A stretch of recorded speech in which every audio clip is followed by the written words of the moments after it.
talking about how Patrick's presence in NASCAR was good for the sport because of the attention that she brings. Petty is the owner of Richard Petty Motorsports.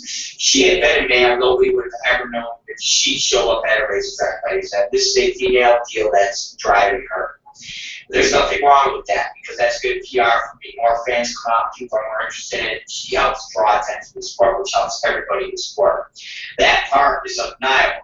The Danica Patrick phenomenon is fueled largely by the fact that she's a photogenic woman in the male-dominated sport, and also undeniable that Patrick has won major series race in her career in 2008 in Japan 300. Last year, Petty told Kyle that Patrick was not a race car driver.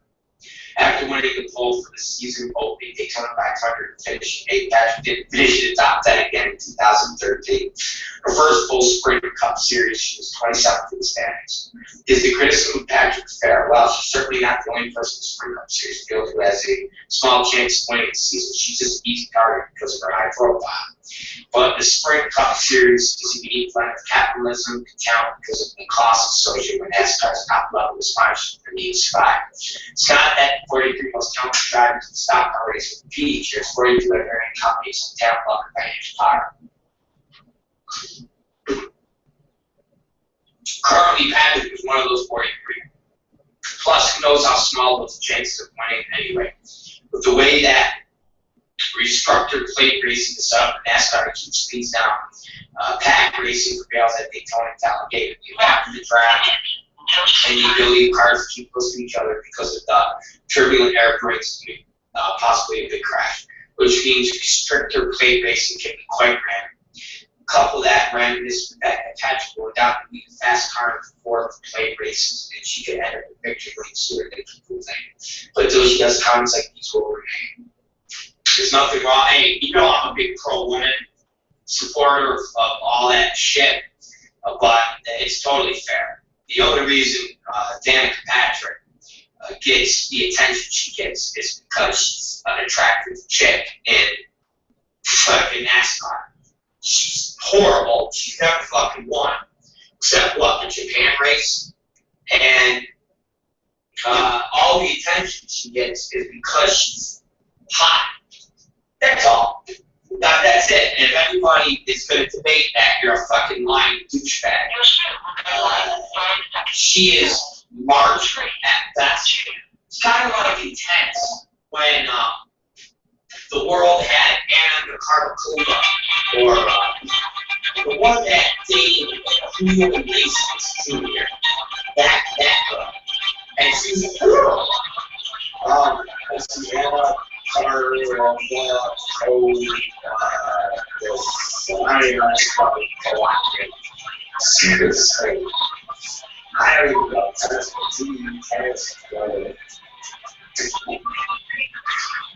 I don't even know. I started co-opting. That porn, stuff. And totally parasites.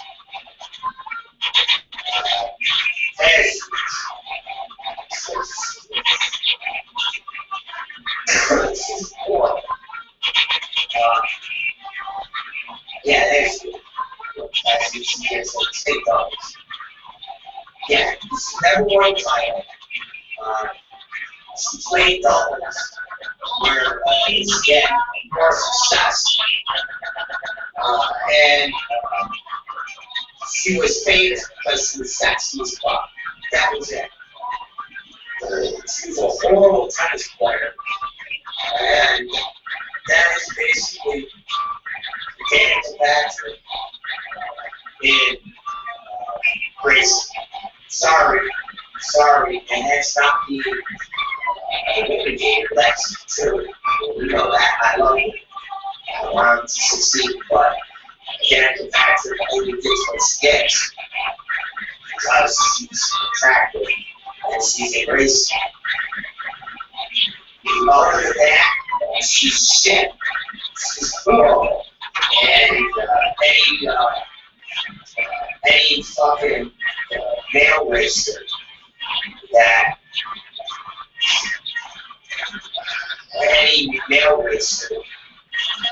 was in that same position with these shit all over. Not even dick. I mean, the stars and shit, and all the hype that Danica Patrick gets. She's a hot chick in a male-dominated game of race car racing, NASCAR, in the South Kingdom. Just like Richard Penn said, fuck yeah, you let her race, let her do it. It's awesome.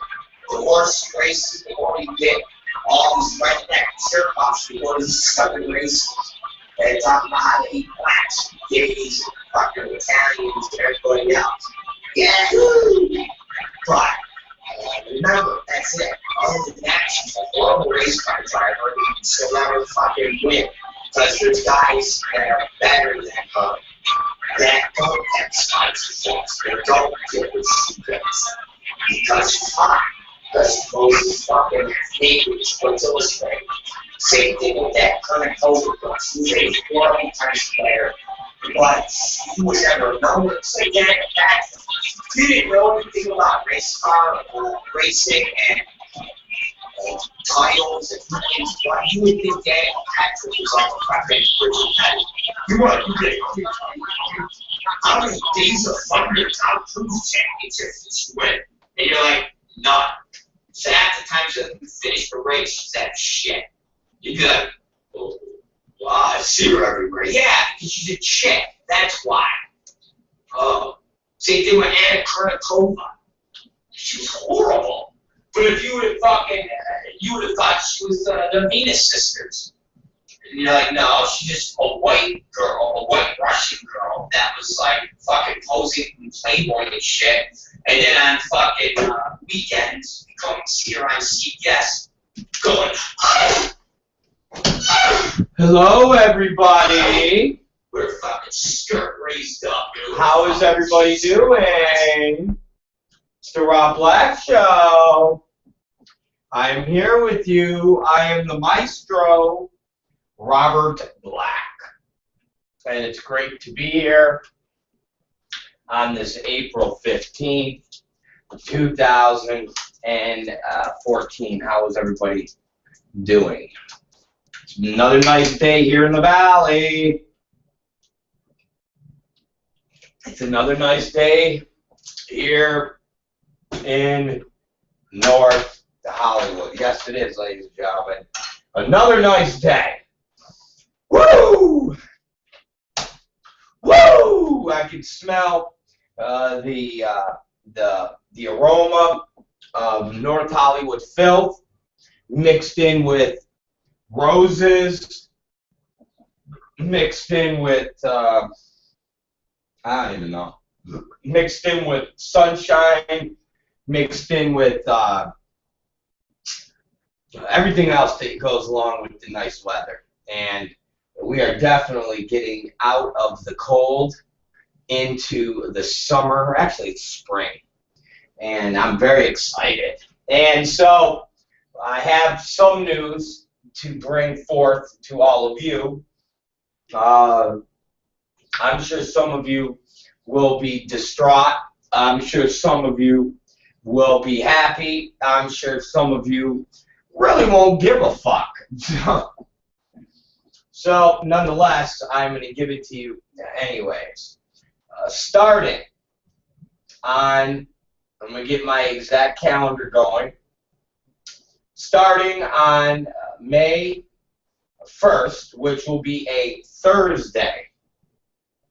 May 1st, which is a Thursday, we will be changing our hours of the program. And the new program will be Monday through Friday, 1 p.m., or I should say 12 p.m. to 4 p.m. That will be our new time slot. And we will not be doing a night show. We'll be adding an hour from the night show onto the morning show. So we'll be on from 12 to 4 instead of 12 to 3 and 8 to 10. It will just be a straight 12 to 4. So instead of doing 3 hours in the morning, afternoon, and 2 hours at night, it will be straight 4 hours during the day. So if that is anything that anybody really cares about, and now you have the news. And what we'll be doing is playing that program replay at night at 8 p.m. And it will be played as if it's live, not where you click on a button and watch it, but it will actually be playing live. So when you go to therobblackshow.com or adultfyi.com, it will actually be playing. It'll just be fucking playing live. It'll come on live.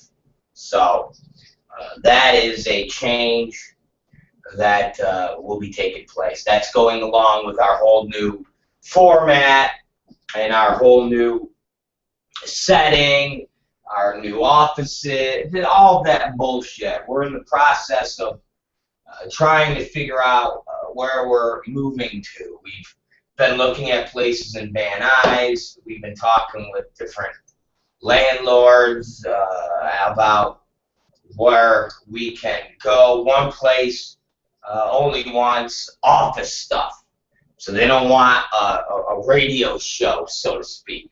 They only want people to be working on office stuff.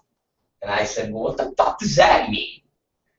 Paperwork, you know, things like that. They don't want a radio show. They don't want a fucking broadcast. They don't want something like that. And I was like, well, rather you're working on paperwork for leasing cars or you're standing in a room talking to a microphone, it's the same, but they don't comprehend that. So that place was a go fuck yourself right in your ass, which was really, again, I was just baffled.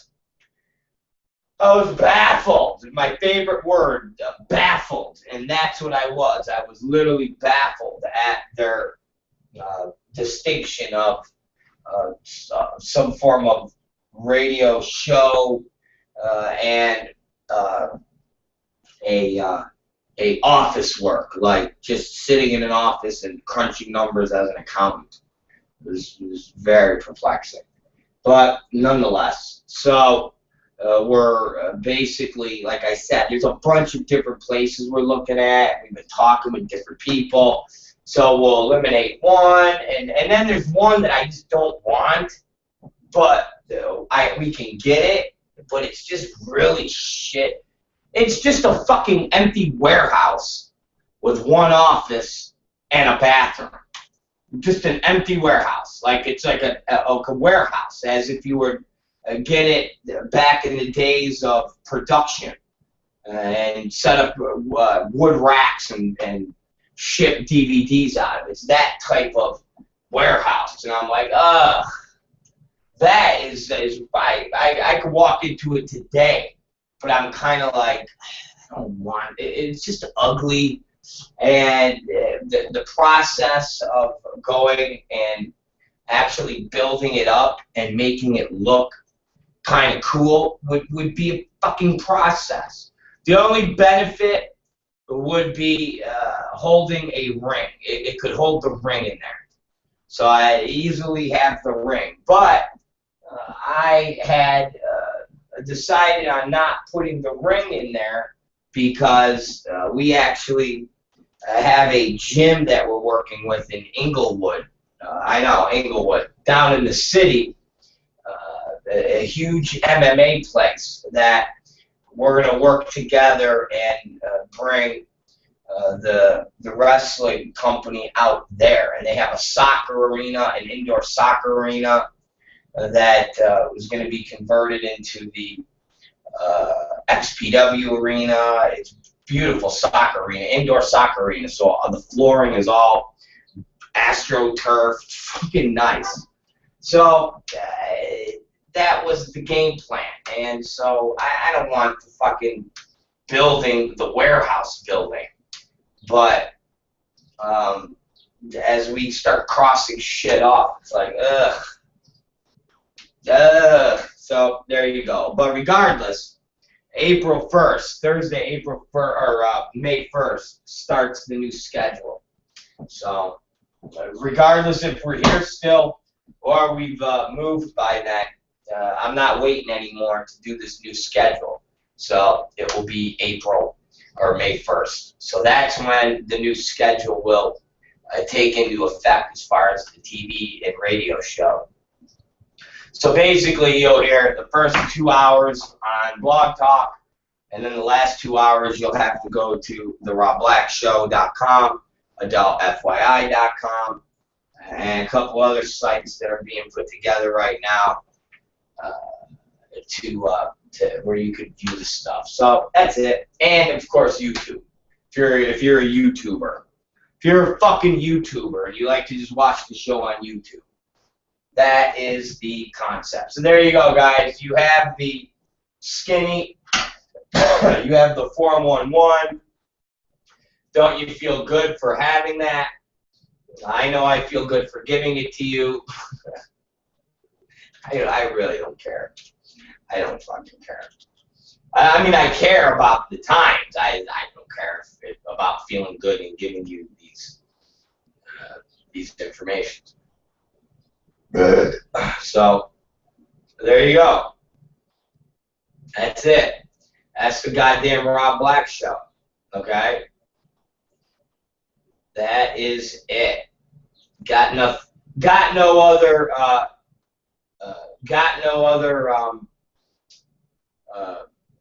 updates as far as the office and the show and what we are doing. So there you go. Oh, God, it's the Rob Black Show. So what the fuck? I'm gonna get to I'm gonna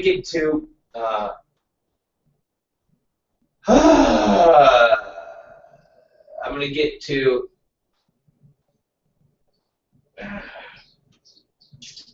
a couple things that I find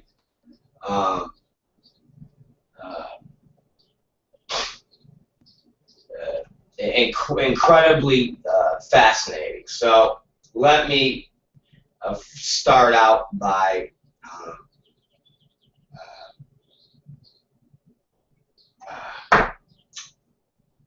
let me see. Let me think here. Which story to go with. First, go to Adult FYI, and we have the Fanny Award article up. It's entertaining. I'm going to get this crap out of the way. That way we can go on. And also, if you take a look at Adult FYI, we also have the advertisement for the new Rob Black book. So if you go to Adult FYI and you can see, it's on the top right corner, and it's called A Race, okay? A Race to the Bottom. So go to Adult FYI right now. Read the newest article about the Fanny Awards. It's not real long. It's not a whole breakdown of what it is. Funny. It'll make you chuckle. It's what we call the the fluff piece of the day, and we have a scorcher being worked on as we speak. But if you go to Adult FYI, you can check out the article about the Fanny Awards. You're asking yourself, what is the Fanny Awards? Well, we weren't sure what the fuck the Fanny Awards were either until we read about it, and apparently it's a show that was in fucking Exotica, I guess, or whatever the hell the porn show was in Atlantic City that just passed that featured Mr. Marcus. Whatever that show was, you know, that featured Mr. Marcus, the guy who's not in the porn business, according to everybody's #1 news site, Mike South. Yeah, the one where we actually have the picture of Mr. Marcus signing autographs, hanging out, you know, being in the business. So that award show at the Exotica is kind of like the Nickelodeon show, Teen Choice Awards, but instead of dropping green slime on you, they drop jizz on you. So Axel Braun, when he got his award, was actually covered in jizz. Seriously, he went up there, and he was like, "Thank you, everybody," and then they fucking pulled the lever, and a bucket of man fucking goo just dropped all over him. It was just dirty. He was like, "This is dirty," and he was pulling it out of his mouth. He's like, "Wow, this is..." But thank you, Exotica fans, thank you. The fucking jizz blobs in his hair. Some of it had blood in it because some of the guys had urethra scarring and sores inside of it. So when the ejaculant came out, it had a pink and red tinge to it. It was disgusting. It was disgusting. But hey, Axel was proud to win his Fanny Award. He was proud to win that fucking award, just like I would have been. So take a look, read the article, it's hilarious.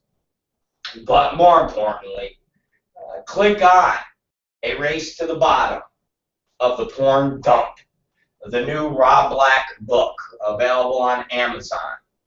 Click on it. And right now, buy the fucking thing, okay? You scumbags, fucking buy it. And you can read the first 10 chapters for free.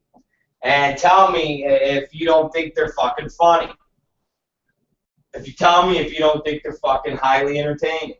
Click on the fucking book. Fucking read it, alright? Read the fucking book. It's basically a collection of 35 porn stories and history lessons. All curl from adult FYI. So it's a good read, and if you've ever missed certain articles, these are all of the best in one place. All of the best in one place. And that's A Race to the Bottom of the Porn Dump. And then I'm pretty sure that later on today, they're going to be putting up the other books. I think basically all the books will be on sale later on those sidebars. Not just the ads you see up there now, or the video clips that are playing up there now. I think all the book ads are going to be up there, so you can click on each book ad and buy a book. Buy a book! I say buy a book, and you will love it. Alright, thank you. This is Sean Conrad. Buy the book. And, and I don't know, watch some of the videos. I didn't realize that there's a shitload of videos. There's videos of girls masturbating on this site. What the fuck is going on? That's disgusting. It's disgusting, I tell you. This fucking website is just becoming dirty. And this adult FYI site is getting a whole new overhaul in about another week. Might even be next week. I don't even know. Let's put it this way. By May 1st, this website will be all redesigned. It's going to get a WordPress style layout instead of this 2006 coded bullshit that only displays one top story, and then you got to read through the other lines and click. It's a horrible fucking layout. It really is. This is the worst layout and worst designed website of any blog or porn site on online today. I mean, it really is. It's just shit. And it was designed in a way that somebody can update it very, very easy. Like, there's no knowing how to do anything other than typing in a paragraph, clicking an upload button for a picture, and then pushing another send, and then it uploads. I mean, that really is it. Other than that, everything else on the site is all code. When I change any of the graphics out, or I change any of the videos out, it's all fucking HTML code. It's all fucking code.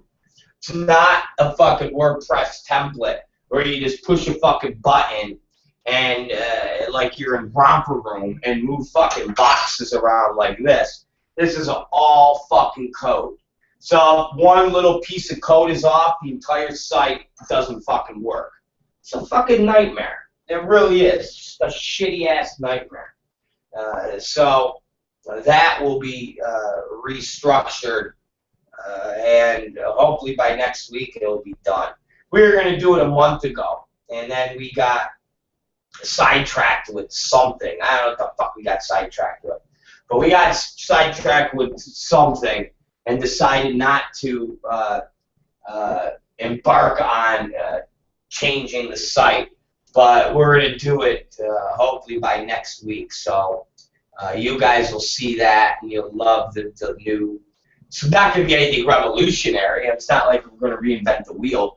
But it will be done in a way that we can have more stories up at one time. Because right now, like I was telling Byron, the way the site is, you have your top story, and then if you want to read any of the other stories, you got to fucking go and scroll down and click on each story. Well, if you're not prone to scroll down or do anything like that, you'll miss a story. If you're not paying attention, you'll miss a story.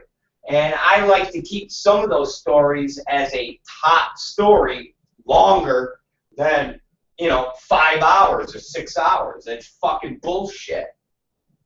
So I'd like to be able to sit there and go, all right, here's the Fanny Award story, picture of Axel Braun, and then here's another story, picture, basically like the other, rather it's CNN, or rather it's MSNBC, or someone like that. I want to have the site in that vein, instead of it being this old, shitty fucking site. So we're going to put that together relatively soon. So there's your Rob Black updates. There's your Rob Black Show updates. There's your Adult FYI updates. There's everything that you need to know to be fully up to speed on what is going on in the world of our program. And of course, we've got some cool updates for Katie Summers. She's got camera angles and camera feeds she's doing that you'll be able to stare at her pussy. That's starting today. All sorts of crazy shit is happening with the Rob Black Show. So I hope you guys enjoy it. We're changing up and constantly trying to keep things fresh and entertaining. So go to Adult FYI, look at it, blah, blah, blah, blah, blah. There's the plugs of the day. So I'm sitting here on my way to the office, and I'm looking over the websites, and I tell you something, man. It kills me because, let me explain.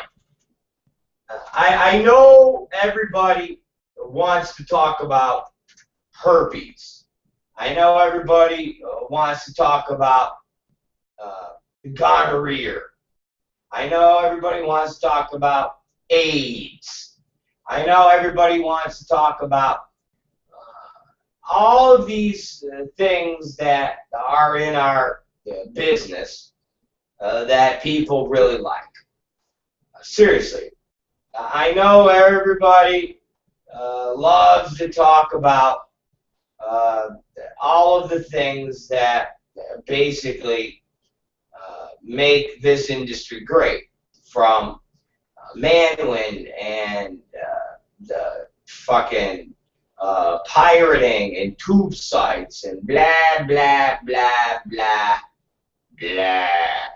And there's things that I haven't been able to get to, which kind of bum me out, because we've been talking about porn aspects, because there's portions of the program or portions of the audience that's what they want to talk about. That's what they want to listen to. Like Tom Byron told me, the first hour, hour and a half of our show, from the 12 to like 1:30 hour, is just our highest ratings, because he looks at all of our Google stats and our server stats, unlike Mike South, who tries to tell everybody that that fucking the Alexa rating is somehow pertinent. So we actually go by what our server stats and our analytics say that we have set up to the fucking site. So when we're going through this stuff, he'll tell me this is the time of the day when the most people are on the site. This is the time of the day when people are listening the most. This is the time, okay, so okay, great, blah, blah, blah. So we have been focusing, because I've gotten emails where people are saying, hey man, save talking about the Kansas, the guy in Kansas who shot all the Jews, who's the Klan leader. Talk about that later. Give us porn that first hour, hour and a half. And it's like, oh. So we haven't been getting to our news stories until either the end of the show or sometimes we don't even get to them at night. And I remember I would get hate mail because I would do a whole spiel on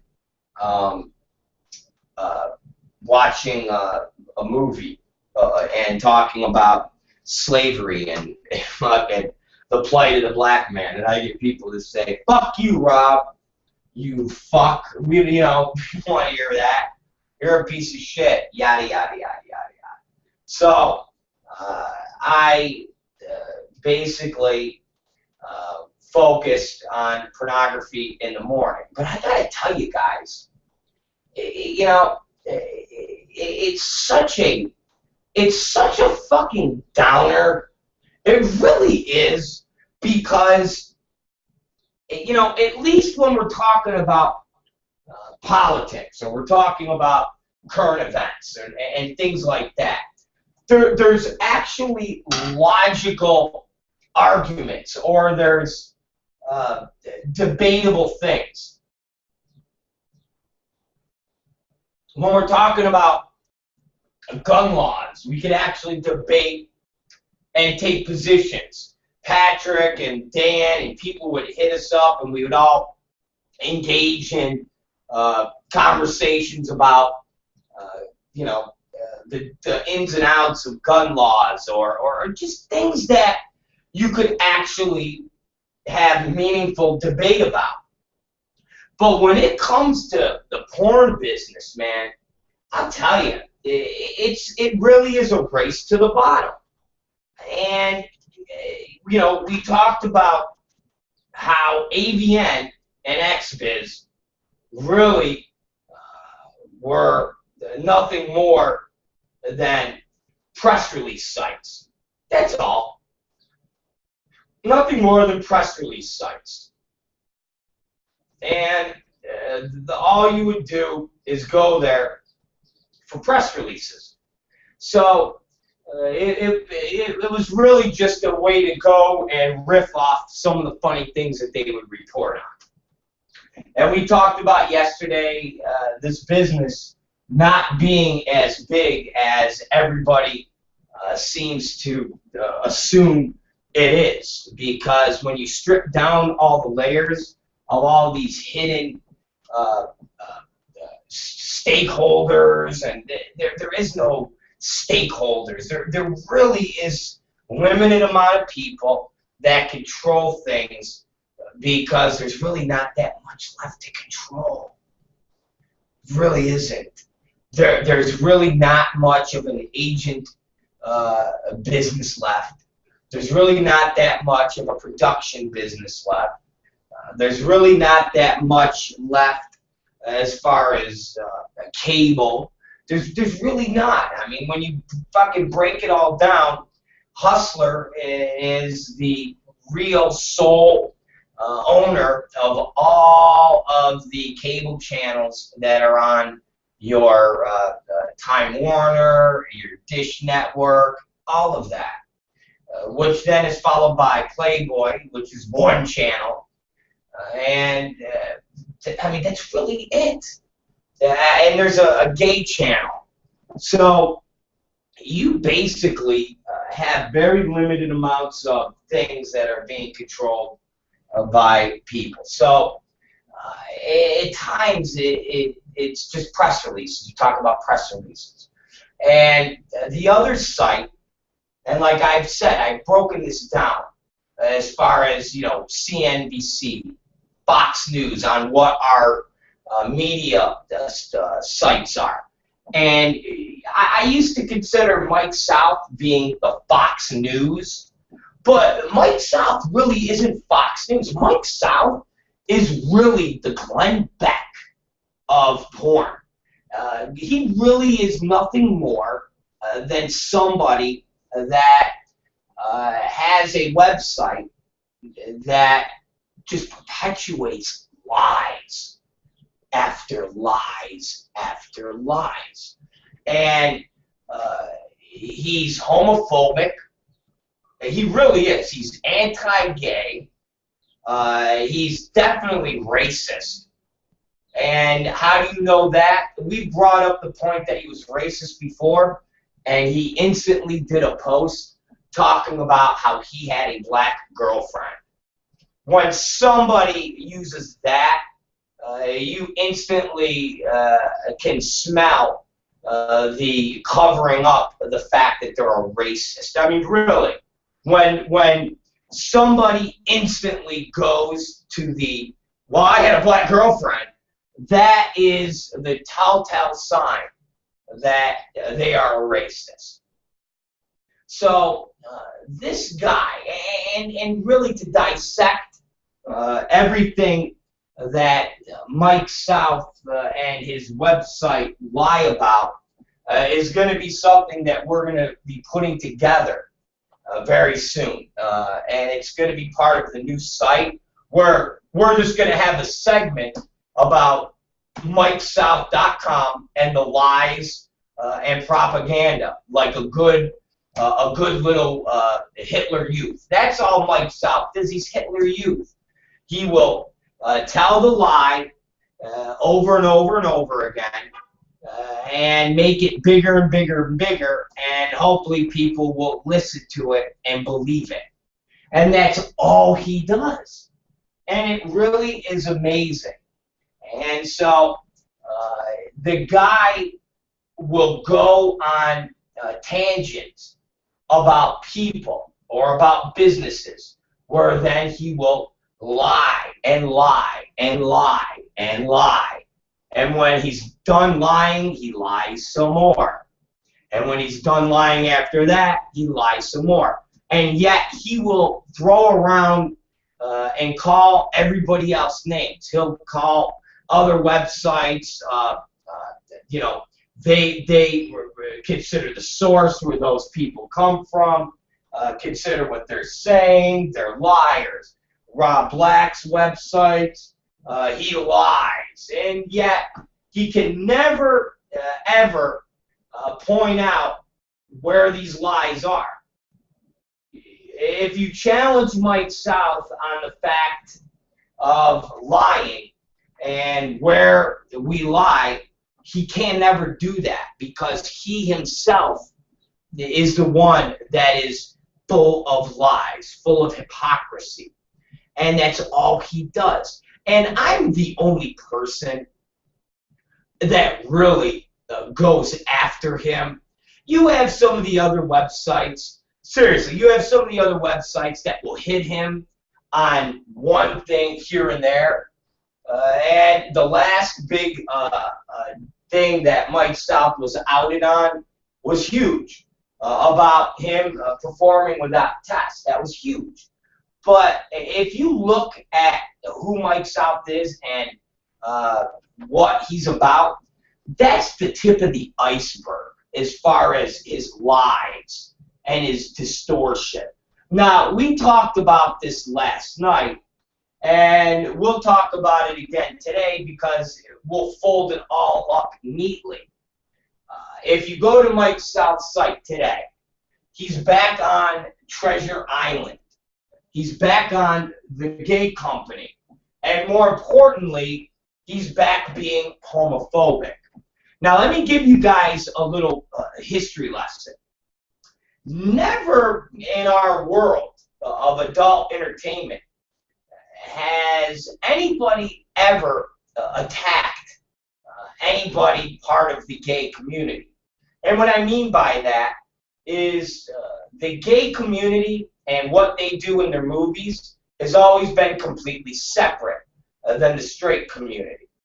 And it's evident in the fact that for, I don't know, 25 years, it has been well known that they work with HIV-positive performers. It's been well known that the majority of the movies they make, their talent is not tested. So just those two things alone, which are complete opposite of what goes on in the adult business as far as the straight side, shows you that these two industries have never been together. The fact that we don't basically share or conduct business together as far as websites, as far as trade organizations, any of the things that you would think one would do to make everybody together, we don't do. Now, there was a time, which was about 1,000 years ago, where the AVN award show and the gay show were together. But that's been long gone. They have their own award shows, separate. They have their own, back in the day, had their own separate magazines. They even had their own section as far as the trade shows. The gay section was not commingled with the straight section. They had their own section. There were all sorts of separation. So we never, ever would know what the fuck was going on in the gay community, and we never regulated them, we never policed them, because who are a bunch of straight motherfuckers to meddle in the affairs of the gay community? No different than we would want anybody from the gay community, i.e. AIDS Healthcare Foundation and what is going on with them, to meddle in the affairs of the straight business. And that's how it's always been. Okay? That's how it's always been. And recently, if you go to Mike South's site, he has now got a new war that he's waging, and more lies and propaganda that he will spew. And this is of a company called Treasure Island Media, a gay company. And if you go to Mike South's site today, and how this pertains to me and my former company is just ludicrous. And because Mike South can't come up with anything better to try to, I guess, talk bad about me, because I have a voice now, and I dispel all of the lies that he talks when he tries to speak of my name. His new thing is Treasure Island Media trying to be the extreme associates of gay porn. And so he starts off his article saying, for those that don't remember, which just that alone shows how long ago my company, Extreme Associates, was actively producing. And if you take a look at the content from the day we stopped producing to now, is 10 times harder than anything I ever produced back in our heyday. So Mike South leapfrogs over all that content to compare a gay company who nobody ever heard of until Mike South started blasting them, which really has always been it's like I said, it's been like the weird no-no of our business to talk about gay companies because we have no idea about the gay world. We don't know how they practice. I mean, let's face it. You have the number one gay company, Michael Lucasfilms, a guy who's in documentaries. He's a Jew who is very vocal about Zionism, and I mean, this is a guy that is part of a community in the gay world that is very vocal, and he's very respected. And he's part of this movement where they are practicing having sex without condoms. He has a boyfriend who's HIV positive. They're promoting the AIDS vaccination drug. I mean, this is the community, and none of us know anything about that. We don't know how they think. We don't know how they act, nor should we. We are straight. I would never know how the community of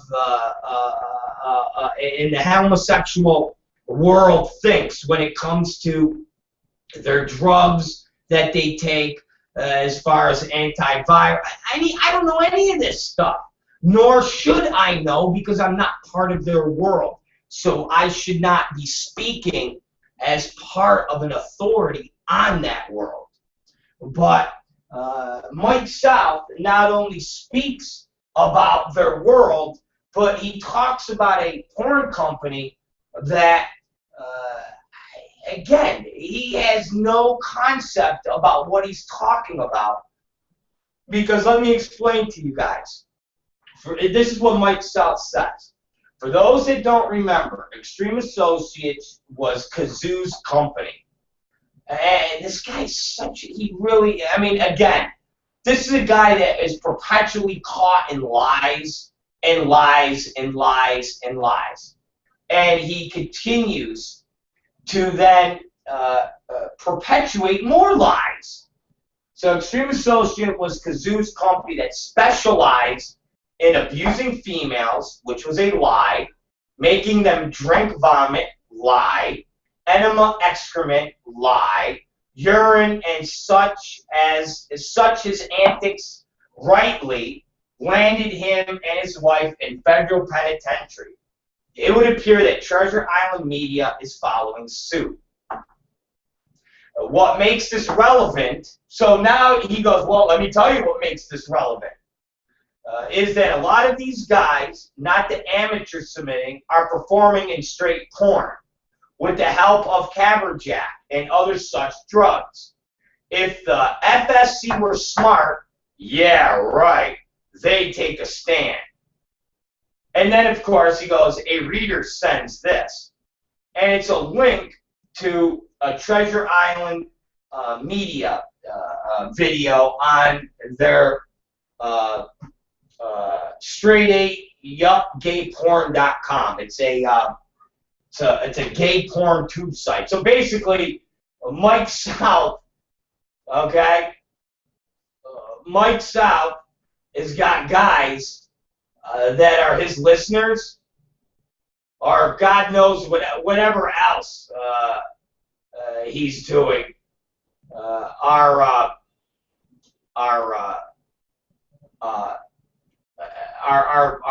watching gay porn. I mean, seriously, like, so Mike South, and guys, if you go and look at the link that Mike South is referencing to everybody, you guys got to understand something, okay? He basically just takes pieces from this article that this guy wrote on this website. That's what's perplexing. So basically, a gay guy, okay, a gay guy on Mike South's payroll. Well, I think that maybe it's one of the guys that Mike South uses for his bukkake scenes. Who knows? But you got to examine what Mike South just did. Think about this, and again, none of you will be outraged, because if you write any comments to him and he doesn't like your comments, he basically doesn't post them. So his comment board is fucking useless because he moderates it. So nothing that ever gets posted on his comment board is anything that gives you nothing on his comment board gives you a feel of what the fucking pulse of the business is, because it's moderated. So what his comment board is just 2 or 3 of his people, and then him posting his fake names, talking about things that he wants talked about. And if you take a look at the story that he put up, and this is quite amusing. The story he puts up, all it is a post on April 11th by a guy named Zach on straight up gay porn. That's what it is. Straight up gay porn, and it is exactly, okay, it is exactly the article or the post that is on this website. Okay? So basically, Mike South isn't writing any articles. Mike South is somehow, and this is what this just shows you, that the guy has nothing left, no legs to stand on. He has just no credibility. He's got nothing. He's just a Glenn Beck. He's just a fucking nobody loser that people blow off as just an internet whack job. That's all he is. That's it. He's even worse than Glenn Beck, because at least Glenn Beck makes money. Mike South doesn't make shit. Okay? Oh, I'm sorry, he does make money from Manlin. Go figure. The same company that he shits on, he makes money from. There's good hypocrisy for you. So, if you look, he's sitting here posting an article that is off of somebody's post on a gay site. But what's really telling is that Mike South says, what makes it relevant is that there are a lot of these guys, not the amateurs submitting. So Mike South right now is making a statement. Will anybody ask him to back this up? Will anybody ask him to back this up? It's like I'm the only person that challenges this motherfucker. All you other guys, okay, and regardless, first off, one of yous don't do anything because you think Mike South is a fucking god. The other one, picks and chooses instead of actually really confronting this guy, because in your own posts you said you would actually still associate with this scumbag as of a couple months ago. But think about his statement here, all of the bloggers out there. Think about his statement, all of the industry insiders out there. Right now, he is saying that there are a lot of guys performing in straight porn that are gay and that are starring in Treasure Island media movies, and Free Speech Coalition is doing nothing and not taking a stand. So my question to Mike South would be, who are the guys? Who are the guys? Who are the guys? Who do they work for? Where? Who are the guys?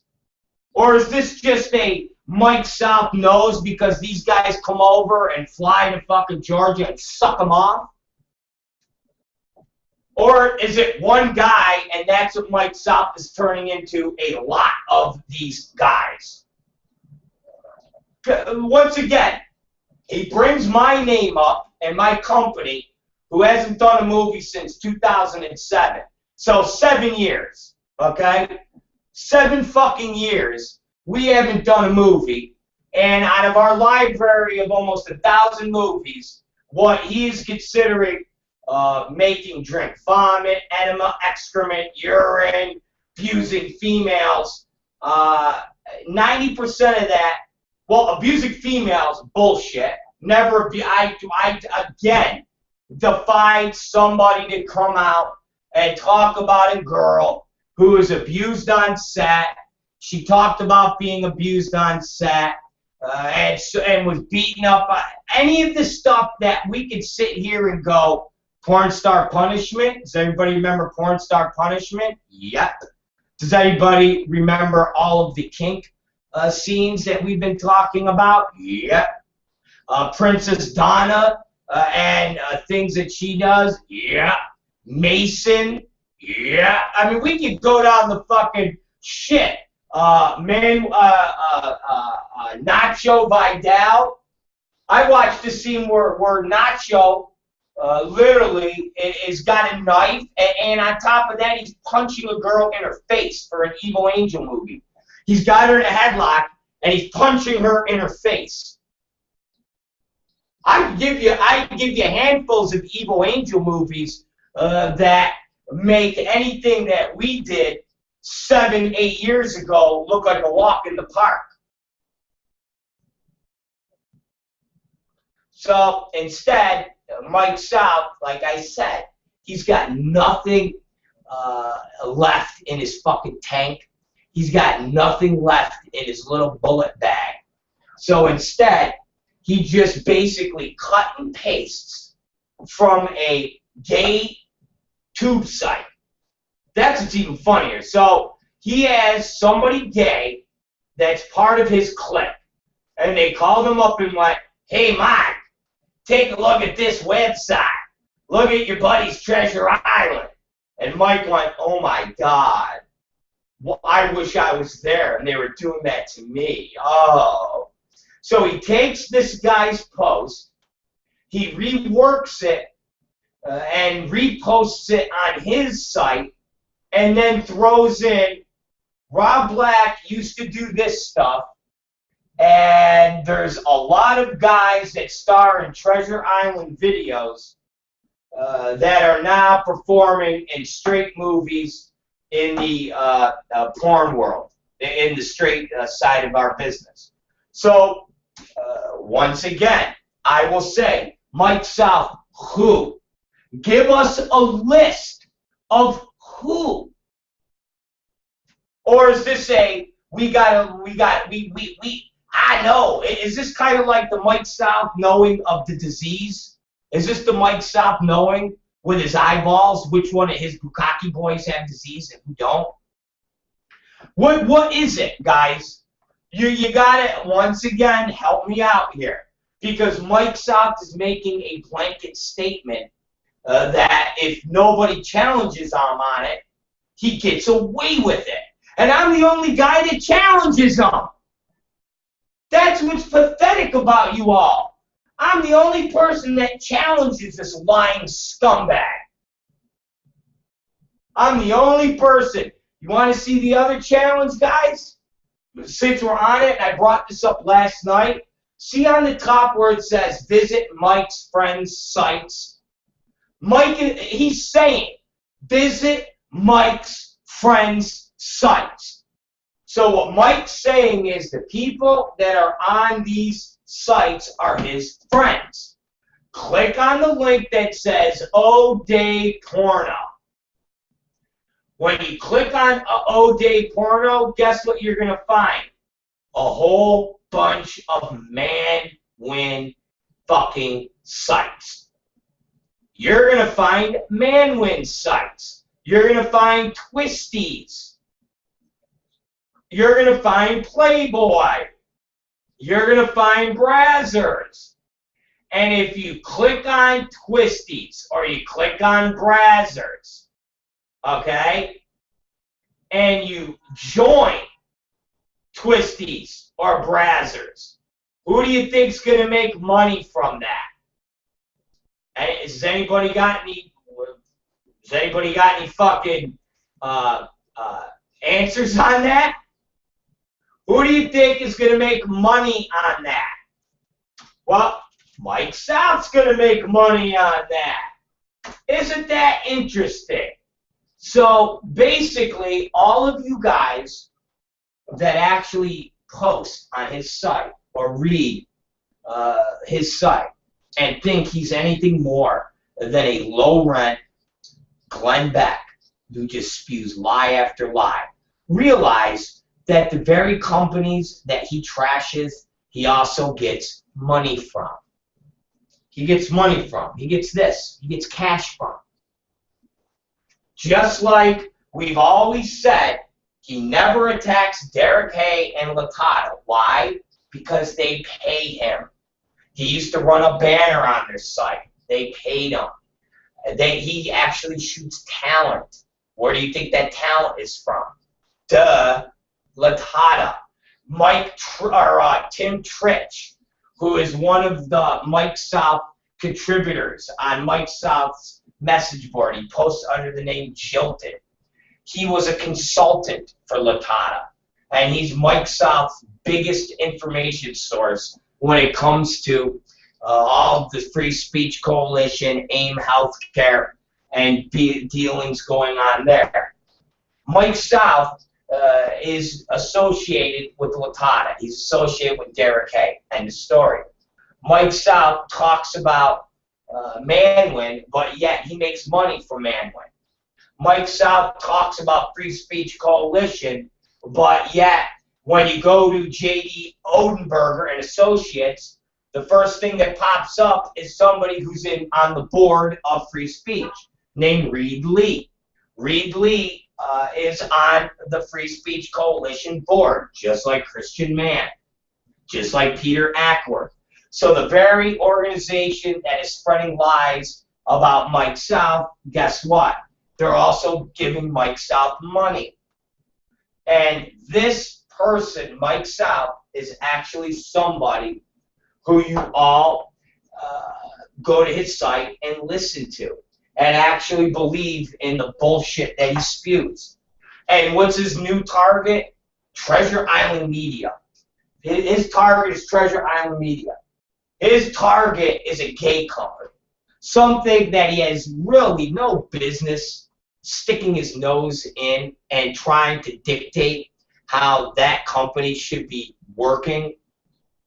He has no idea what anybody is doing. He has no idea that the movies they're making, if they're real or fake, he has no idea about anything. The only thing he knows is it's gay, and he wants to watch it. And wants to sit in his trailer in the fucking backwoods and play with his little peepee. That little decrepit peepee. That's all he knows. Think about this. A gay company. No gay companies, ladies and gentlemen, let me explain this to you.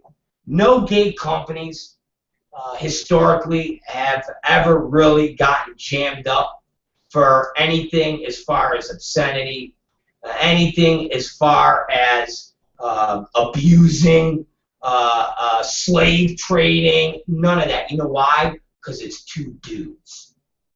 And a lot of people are hard-pressed to fathom that two dudes are doing things against their will. Once again, what's the old age statement? If men could have abortions or if men could have babies, the abortion issue would never be on the table. Why is contraceptive not covered under health care plans, but Viagra is? Because it's a man's world. And it doesn't even matter if you're a fucking gay man, okay? Gay man makes you even more immune, because with the height of the gay right movement, please, you're gonna go and attack a gay company? You're gonna go and attack a fucking gay? I mean, it's just ludicrous. This fucking guy has nothing left in his fucking bag of fucking dud bullets that he's attacking a gay company. And then he's trying to fucking equate the gay company to Extreme Associates, who hasn't shot in 7 years. And then on top of that, we did a gay blowjob line. That was back in '03. Why Mike Shop doesn't equate, if he wants to talk about gay product, why he doesn't equate kink gay product to Treasure Island gay product. Well, you know what I'm saying? It's like, it's obvious that Mike South is obsessed with me, so he doesn't want to say my name, so he uses such an asinine thing like kazoo. But he'll use Extreme Associates. So somebody can look up Extreme Associates and go, oh, it's Extreme Associates, Rob Black. It's what's Extreme Associates? I mean, it's just, the guy is just an idiot, man. The guy is an idiot. And the more he opens his mouth and tries to talk about issues, the more the guy looks silly, because he's a hypocrite on everything. There isn't one thing the guy talks about that he's not guilty of doing. Seriously. Seriously. Can you guys think of anything that he talks about that he's not doing? So he's talking about what? He's talking about the Treasure Island guys not being safe. Like, is that what he's talking about? Well, isn't that the fucking black kettle calling that kettle dirty black? Like, think about that. It's a guy who shoots without tests. It's a guy that shoots without tests. And he's going to question safety? I'm lost. What the fuck? What fucking world are we living in? And then he says, there's a lot of straight guys, there's a lot of guys that are working for Treasure Island Media that are working in straight porn. But he doesn't tell you who. And then he calls out Free Speech Coalition. And what's even funnier about that, he acts like Free Speech Coalition is somehow the production companies. Which is even more ludicrous. I mean, the guy is literally off his, it's just insane, man. It really is insane. The guy is insane. The guy literally is insane. Okay?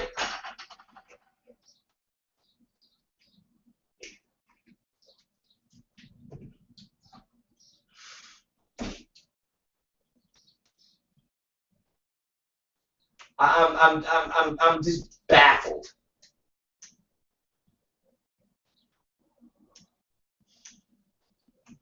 You know, I don't know, man.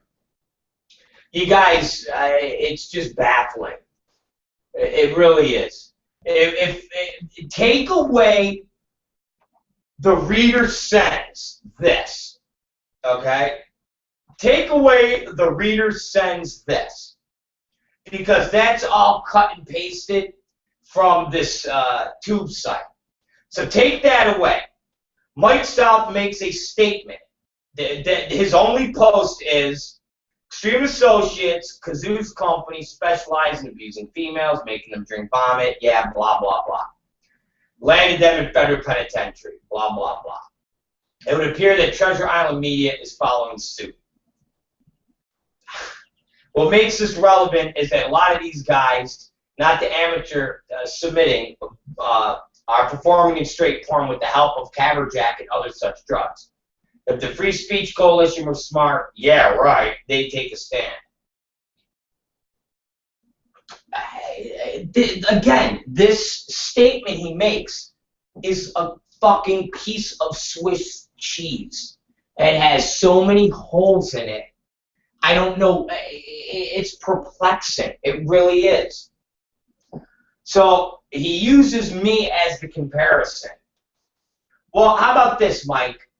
Instead of using me as the comparison, which I don't mind, but there's a lot more relevant comparisons to use that are a lot more stronger than what I'm doing. You could use Evil Angel. Evil Angel took an obscenity bust a lot earlier, or a lot later after me, that involved enema, excrement, vomit, abusing females. It involved all of that. Jason does the whole asshole milkshake, girls coming in their assholes and squirting them out and drinking their anal fucking enema fluids. There you go, Mike. Again, it just shows you guys that the guy is obsessed with me, and he's obsessed with me for exposing him as a hypocrite, scumbag, liar. He's like a televangelist that I'm outing every day. Every day I out this guy. I out him. I've outed him about his sponsors. I've outed everything he says. I out. I out him. So in turn, he comes up with bullshit. He uses me as a reference as what Treasure Island's doing, but yet that was 7 or 8 years ago, and since then, there's companies that are 10 times doing things that I could never have imagined. Evil Angel and Nacho Vidal punching girls in the face, taking knives and literally fucking putting it against their fucking throats. And we're not talking about some fictional fucking horror movie. We're talking about a gonzo scene in the guy's living room, where they have to put a disclaimer that says, these two are boyfriend and girlfriend. So don't worry, when he's punching her in the face, it's all out of love. That's what Evil Angel does. But Mike South is so out of the loop that he brings up something that 7 or 8 years ago that literally was fake. And I don't know how many times we would have to talk about the things we did and how fake they were.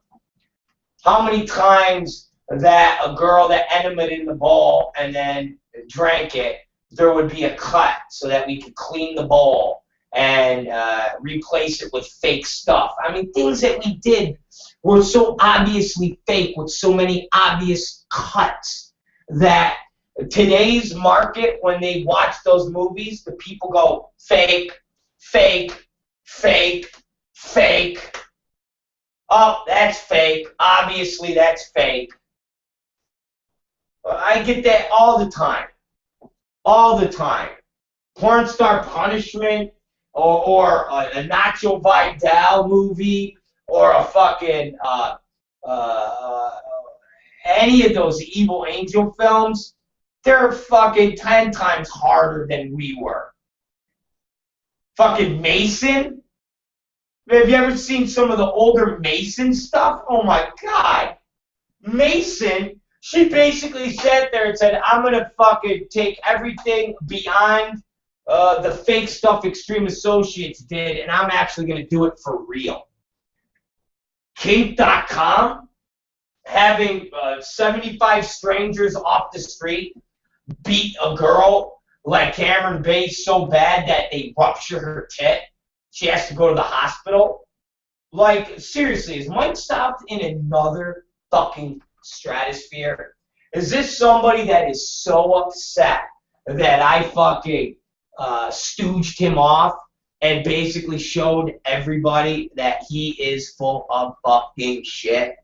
Did I show everybody that behind that fucking sheet there is no great Oz? It's a little diseased dwarf with long stringy hair that fucking lies about everything under the sun, and before I came along was getting away with it because once in a while some of the other bloggers would fucking throw a bomb at him and fucking be like, all right, you're a piece of shit, Mike, but nobody would really challenge him.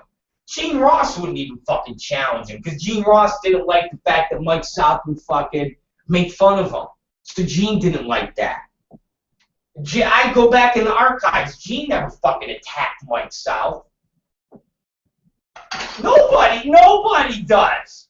Once in a blue moon, you get somebody to fucking attack Mike South. Once in a blue moon. And it's tongue-in-cheek, fun. Ha ha ha. Ha ha ha. Yeah, Mike, ha ha ha. That's real smart. But nobody consistently attacks this motherfucker. Like I said, I was told before that it was a shame. But I was basically told it was shame for what I was doing to Mike South and his website because his site was actually a good source of news. And it was the place that people could go and share their ideas. I was basically told that what I was doing by exposing him, it was a shame. And that his site was going to turn that it actually has already started to turn into Luke is Back, where people just go on there and fucking ramble on and nobody really pays attention and nobody fucking cares. Like, I was criticized for exposing this motherfucker. And for people, for me to get on people's asses for not also criticizing him. So I was basically shit on for doing that. That's what I was. I was basically shit on for exposing this fucking scumbag. Because ultimately, people don't like it when Mike South talks about them. Because all these people have baggage. But all my baggage is empty. I got nothing. I got a big bowl of nothing. All my scumbagness has already been fucking flushed out. Alright? So I am who I am. So I will always continue. Okay? Seriously. The guy is just obsessed with the fact that I expose him. I expose him for doing business with Manwin. I expose him for doing business with Free Speech Coalition. The list goes on and on. And his big fucking thing is Treasure Island Media trying to be Extreme Associates of Game. Like after after my company went out of business from the government in 2007, since then, we've had nothing but vanilla porn. I mean, seriously, is this just the most asinine thing? And then the fact that there's a ton, I'm sorry, I'm not going to use ton, a lot. What's the definition of lot? Isn't that more than 2 or 3? Again, I would love to know who is the lot of the fucking guys from Treasure Island Media that are working in straight porn right now. Who are they? Who are they? Because once again, Mike South won't talk about the real guy. Who? What studios? I'm looking at the studios that are shooting now, and the only people they're shooting are guys that did gay porn years ago. Is that who Mike South is that who he's trying to be relevant with? Is he trying to be relevant with Christian XXX or Ryan Driller or Seth Gamble? Who is he trying to be relevant? Because those are the only guys that I know. Aside from that, TJ Cummings, AIDS, did gay porn, okay? Who? Well, can anybody have Mike South give anybody who the people that are performing for Treasure Island Media, and now they're performing in straight scenes with Caberjack? You know what's so funny? All this shit that Mike South posts is nothing more than the whack jobs that are on his site, the 2 or 3, and the whack jobs that will hit me up. And that's what's sad about Mike South. I get the same people. that will fucking email me and go, "Hey Rob, this is tough guy Bob XXX. I just want to tell you that there's tons of fucking crossover fags in this business who use Caberjack and they fuck all the straight women. You need to talk about that on your show. Keep up the good work. Later." And so these are the people that Mike South goes, "Oh, I'll write a story about that." Reader writes, "A lot of fags are..." If I literally fucking talked and posted from every Yahoo that hits me with an anonymous fucking email to give me stupid... I've had somebody give me arrest reports on girls for me to do a piece about girls and say, "This girl is a dirty hooker slob. Here's her fucking police report. Here's her hooking report." And I'm like, but why? Why? How is that relevant to what we're talking? Well, because she's a dirty hooker, and that's disease they're spreading in the business. Really? Okay, go send that to Mike South. Go send that over to fucking Mike South. It's the Scott Sparks bullshit. This is all like the crap that Mike South does. He literally posts something that is just some asshole with a heart-on emailing him about the problems that he personally has with some talent. Makes some shit up and then has Mike South talk about it. And what does Mike South do? He talks about it. I mean, the guy talks about it. Again, his main fucking post is literally a cut and paste job from straight 8U, straight 8UP gay porn. However the fuck you sell it. His entire post, okay? His entire post. And this entire post is a comment that a guy made on this website. Okay? Probably fucking Tim Tritch. It was probably a Tim Tritch anonymous post. So this gay guy, I presume a gay guy, because if you're going on gay porn sites and you're watching fucking videos of guys fucking each other, gotta imagine you're gay or you're a closet queer.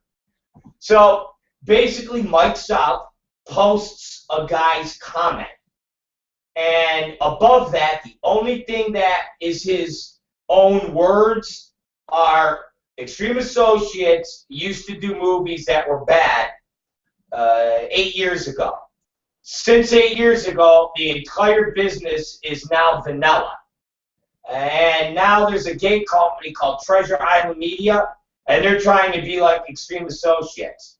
And they hire a whole bunch of straight talent that work in their gay movies, and they use camera jack, and now they're working in straight movies also. Free speech, you should do something about that. And read this article. That's the Post! That's the fucking Post, you idiots! So, since Extreme Associates, 8 years ago, there hasn't been 1 ounce of hardcore pornography made. Nope. Treasure Island Media, the guy, fucking Ira Isaacs is fucking dogs and making shit movies a couple of years ago. I guess that's not harder than Extreme. Porn Star Punishment, that's not harder than Extreme Associates. Anything that kink.com puts out is not harder than Extreme Associates. Anything that has been put out in the last 4 to 5 years by Evil Angel, that's not harder than Extreme Associates. Are we fucking living in another fucking world? Seriously. Are we not living on Earth? And then the statement, there's a lot of these guys from Treasure Island Media, so there's a lot of professional guys from Treasure Island Media that are shooting their dicks up and performing in straight porn. All right, Mike, who are the guys? There's your second statement. Who are the guys? And then third statement, how is Free Speech Coalition supposed to take a stand and prohibit studios from that now completely throws me off. So how does Free Speech Coalition tell any studio who to shoot and who not to shoot? How do they tell Brazzers who to shoot and who not to shoot? How do they tell Reality Kings who to shoot and how is this their issue? Matter of fact, Free Speech Coalition has one standard that they're talking about testing, and Latata has gone against exactly what Free Speech Coalition has said. So, Mike, how do you explain that? You support Latata, and they go directly against what Free Speech Coalition says. You, Mike South, go against exactly what Free Speech Coalition says. So how is Free Speech Coalition supposed to fucking have a say into who hires who to work in what film? When you yourself, Mike South, fuck talent that's part of the past system and you fuck them with untested guys. Is this just the most ludicrous attempt at somebody so desperate to try to make his site relevant? Seriously, is this just the most desperate attempt at somebody to try to make his fucking website relevant? I don't know what is, but it is the most ludicrous statement I've ever fucking read, I've ever heard. It's just insane. It really is just insane. Again, the guy is insane. And if you follow the man's logic, you're just as retarded and just as insane as he is. And that's why this business is exactly where it is, because at least 90% of the people follow this logic of Mike South.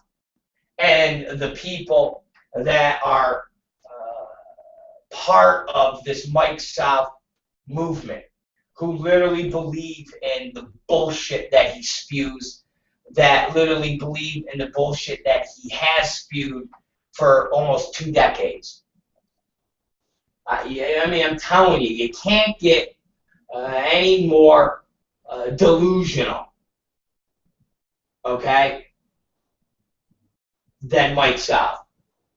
And again, if you guys don't read his little fucking piece and take away the cut and paste that he did from a gay site and the reader there, and read what he writes, which is his own writing, which is Treasure Island Media is trying to be like Extreme Associates, which was 8 years ago. And subsequently, from that time to now, no other company has ever done anything hard in this. Right now, we live in a vanilla-based porn existence.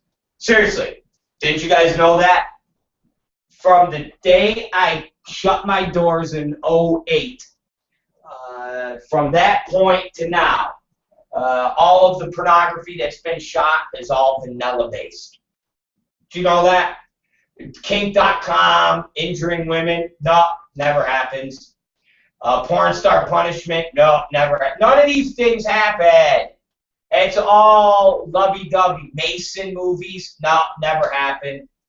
Everything is lovey-dovey. Nacho Vidal punching girls in the face, no, never happened. All of these movies, Evil Angel getting busted for Jason movies, fucking drinking enema, juice, no, never happened. All of these things, they never happen. So we are literally living in Mike South's version of Lost. So that never happened. We went from Extreme Associates right to Treasure Island Media. As soon as Extreme Associates died, the entire business went, woo! God, thank you. Let's get back to our vanilla boy-girl sex. Doggy style with no up and over. Just a fucking straight-ahead shot. Yep, here we are. Here's our business now. And then from there, we get a lot of guys that right now are performing for Treasure Island Media, shooting their dicks up and performing in straight scenes. And then I ask, all right, Mike, what guys? That seems to be hazardous and dangerous. What guys? Tell us what guys. When I look at the new Vivid movies, or I look at the new Wicked movies that they're shooting, and they've been shooting on a regular basis, when I look at the new Digital Playground movies, can you please show me the guys that are performing in Treasure Island videos by night and Wicked Picture movies by day? Can you give us those names? And then can you explain to us how Free Speech Coalition, if you, Mike South, don't even listen to them, you, Mike South, who go and take Free Speech Coalition, and you would have to say they're part of that organization, talent that are part of PASS, talent that are part of talent testing, you take those talent and you fucking pollute them with your diseased dick and the diseased dick of your 5 bukkake boys. If you don't give a fuck about the talent's health, then how the fuck does Free Speech Coalition have the authority or the power to go and tell what companies to shoot and not to shoot? Yeah, exactly, guys. Once again, another day of fucking taking Mike South and all of his bullshit and shoving it right up his hillbilly ass. Sorry. Along with the fact that he trashes Manwin, but yet takes their advertising dollars. Trashes Free Speech Coalition, but takes their advertising dollars. And what's even funnier, and it's just really just a drop in the bucket, but when he does a hatchet job and talks about ABC News taking bribes from Manwin, He can't even get the length of the program correct. He states it being 15 minutes, and it was only 7 minutes and 22 seconds. So, I mean, the guy is just a liar from top to bottom. There you go. This guy is Mike Beck of the lowest degree. Okay? This is Mike Beck. Fuck Keeping Up with the Kardashians. This guy is worse than Glenn Beck. This guy hasn't spoken a true statement since he's been fucking posting. Seriously. This guy hasn't posted a true statement since he's been running his fucking website.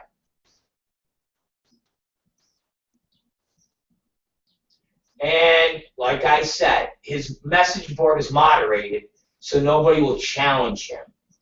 I'm the only one that challenges him, because other people seem to think that a moderated message board is something that is, I guess, beneficial. And a guy that posts nothing but lies on his website is beneficial. The only thing that's beneficial is if Mike South fucking dies. That's beneficial. What's beneficial is if Mike South is on his motorcycle one day and gets run off the road and fucking dies. That's what's beneficial. Okay? What's beneficial is if Mike South is fishing and has an accident and happens to fucking fall off the boat and his shoes that he had on were full of cement and he sinks to the bottom. That's beneficial. Other than that, there ain't nothing that this fucking guy gives to the industry that's beneficial.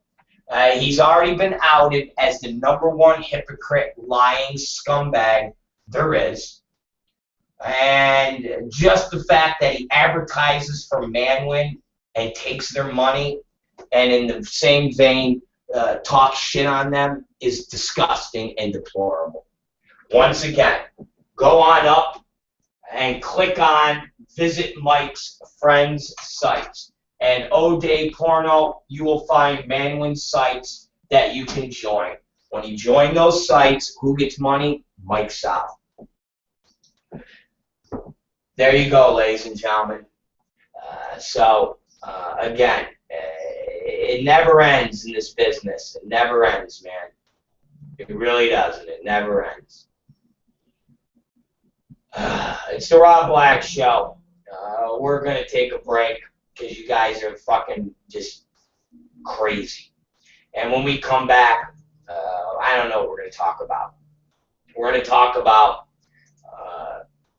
boogers. That's what we're going to talk about, okay? We're going to talk about boogers. We're really not. I'm just fucking saying that. We're going to talk about, I think, the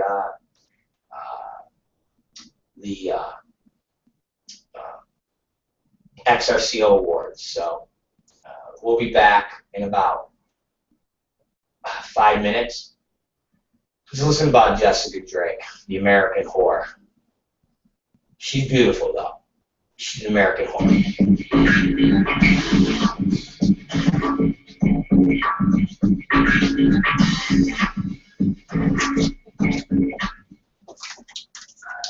There was something else I see on here that I thought was kind of funny.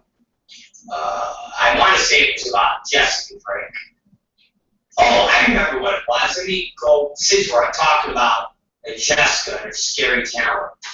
Let me throw this in. And Tom Byron can put it at the tag end of the fucking story. So, and I find this incredibly fun because Jessica Drake, who is, you know, Miss pro-woman, pro-everything. So, on March 14th, she's set to go talk at some Catalyst Con East, where she'll be at Hilton Crystal City at the Reagan Airport. Real versus real sex. And it's going to take place in the Madison Group from 10:30 a.m. to 11:40 a.m., a whole big walking hour. And She's been invited to speak with the amazing Dr. Carol Clean about adult industry and its relationship with the general public, specifically in the realm of sex ed. And of course, Jessica adds that, she is the ultimate champion of sex ed, with all of her list of videos that she does, blowjobs and fat fuck movies and all those things. And she gives her whole line of credentials. And what's hilarious about this is at the end of it then ends with Drake will also be interviewed on the Horrorcast podcast, hosted by multifaceted sex worker Sweeps Q. The Horrorcast is all about showcasing stories, art, and voices of American sex workers. So we are just ecstatic to have Jessica Drake in our studio at Catalyst Con, says Sweeps Q. It's a unique opportunity for me to do an interview in front of a live audience, which always adds an element of magic. So it's so important to have mainstream stars like Jessica as part of the Horrorcast mission as we fight for truth, justice, and the American horror. I can't wait to have her on this show, American Horror. For more information about Jessica Drake's diet with wicked sex titles, appearances, and her sex education seminars, visit here. Oh man, that's funny. So here's Jessica Drake, and she's like, hello everybody. Hi, I am Jessica Drake. Would you like me to discuss my sex education videos? Yes, we have all kinds of videos. One being with plus-size mottos. One being with men who need to know how to properly love me. And others for women who feel a little bashful in bed. If you want to interview me, my name is Jessica Drake. I am a sex educator. And here comes this girl. It's like, hey, I want to know if you want to be on my American Horror show. And Jessica Drake's like, excuse me? Yeah, I got a show. We fight for truth, justice, and being American horror. We want you to come on, Jessica. All right? Come on, Jessica. And it's called the Horrorcast. Will you please be part of it? Jeez, you would like me to be part of something called the Horrorcast? Oh, yes, Jessica. We want you to show everybody truth, justice, and being American horror. Jessica Drake, this fucking girl's been trying her damnedest for the last decade to not be known as a whore, not be known as a skank, not be known as a fuck toy. And here she is after fucking a decade in the business of being a sex educator. She's gonna be on the fucking horror podcast where they're gonna fight for truth, justice, and the American horror. Jessica Drake, how far you've come, you American whore. Oh, man. Hi, I'm Jessica Drake, and join me for the Horrorcast. And we'll be broadcasting for the next hour and a half. We'll be fighting for truth, justice, and the American horror. Everything Jessica Drake does, man, is like being the ultimate perfect sex worker. And here she is being part of the fucking Horrorcast podcast. Oh, man. We're so excited and ecstatic to have Jessica Drake here. She's going to help fight by truth and justice being an American whore.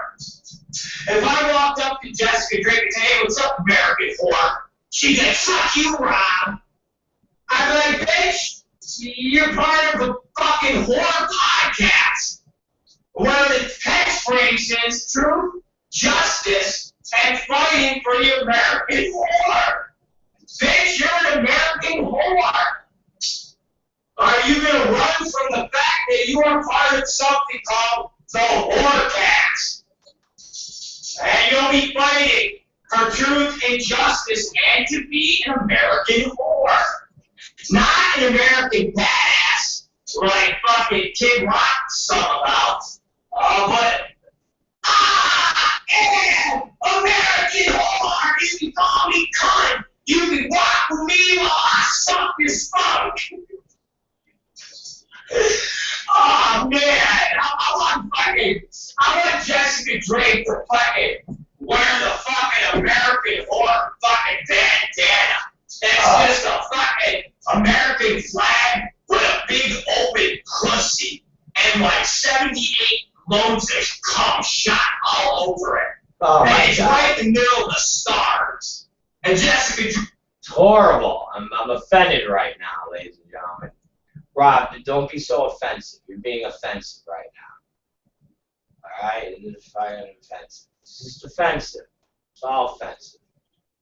Anyways, I'm gonna do this little titty bitty. Alright? Now, I want you guys to get out your pens. Okay? Can we get out the pens? Can we get out the pens? All right. Okay, get out your pens, and we're going to do this together. All right. Let me get the article up. So we're going to right now, and we're going to basically, we're going to basically break down, okay? We're going to break down, and when I say break down, we're going to break down the winners and losers for the 2014 award show, okay? Are you guys going to be cool with that? Or is this going to be something that you guys can't handle? Okay, we're going to do this together. Not the Fanny Awards, okay? Not the Fanny Awards, but the XRCO, okay? Show. So let's get on the site, and of course, finding it will of course be a it's going to be a fucking it's going to be like a whole fucking thing, but it's horrible. Anyways, here we go. Let's take this from the top, ladies and gentlemen, and we're going to break down the winners, and we're going to bring and give our Rob Black Show predictions, and we're going to tell you exactly who the winners, who the losers, and who's the dog barking. So here it comes.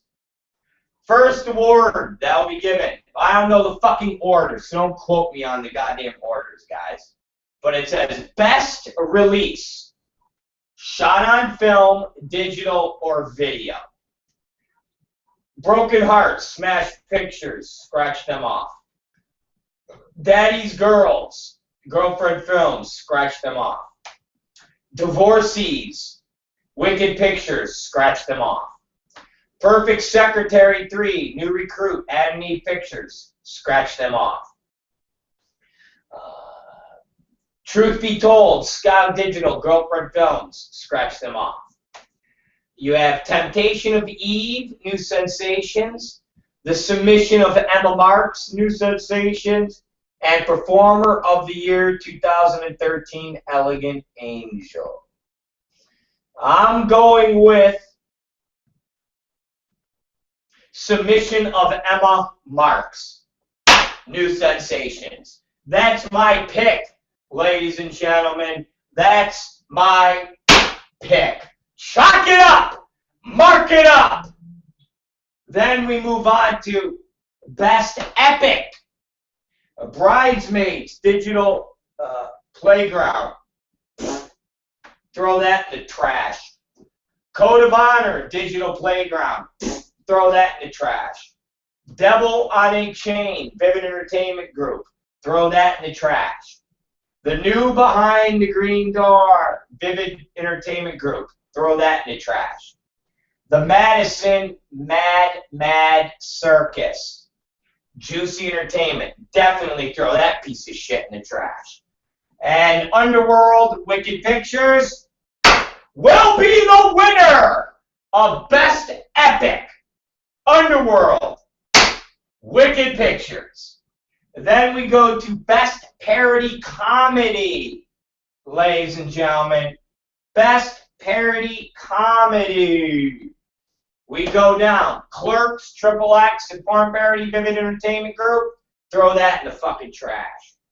Justin Bieber, Devil's Films. Definitely throw that in the trash.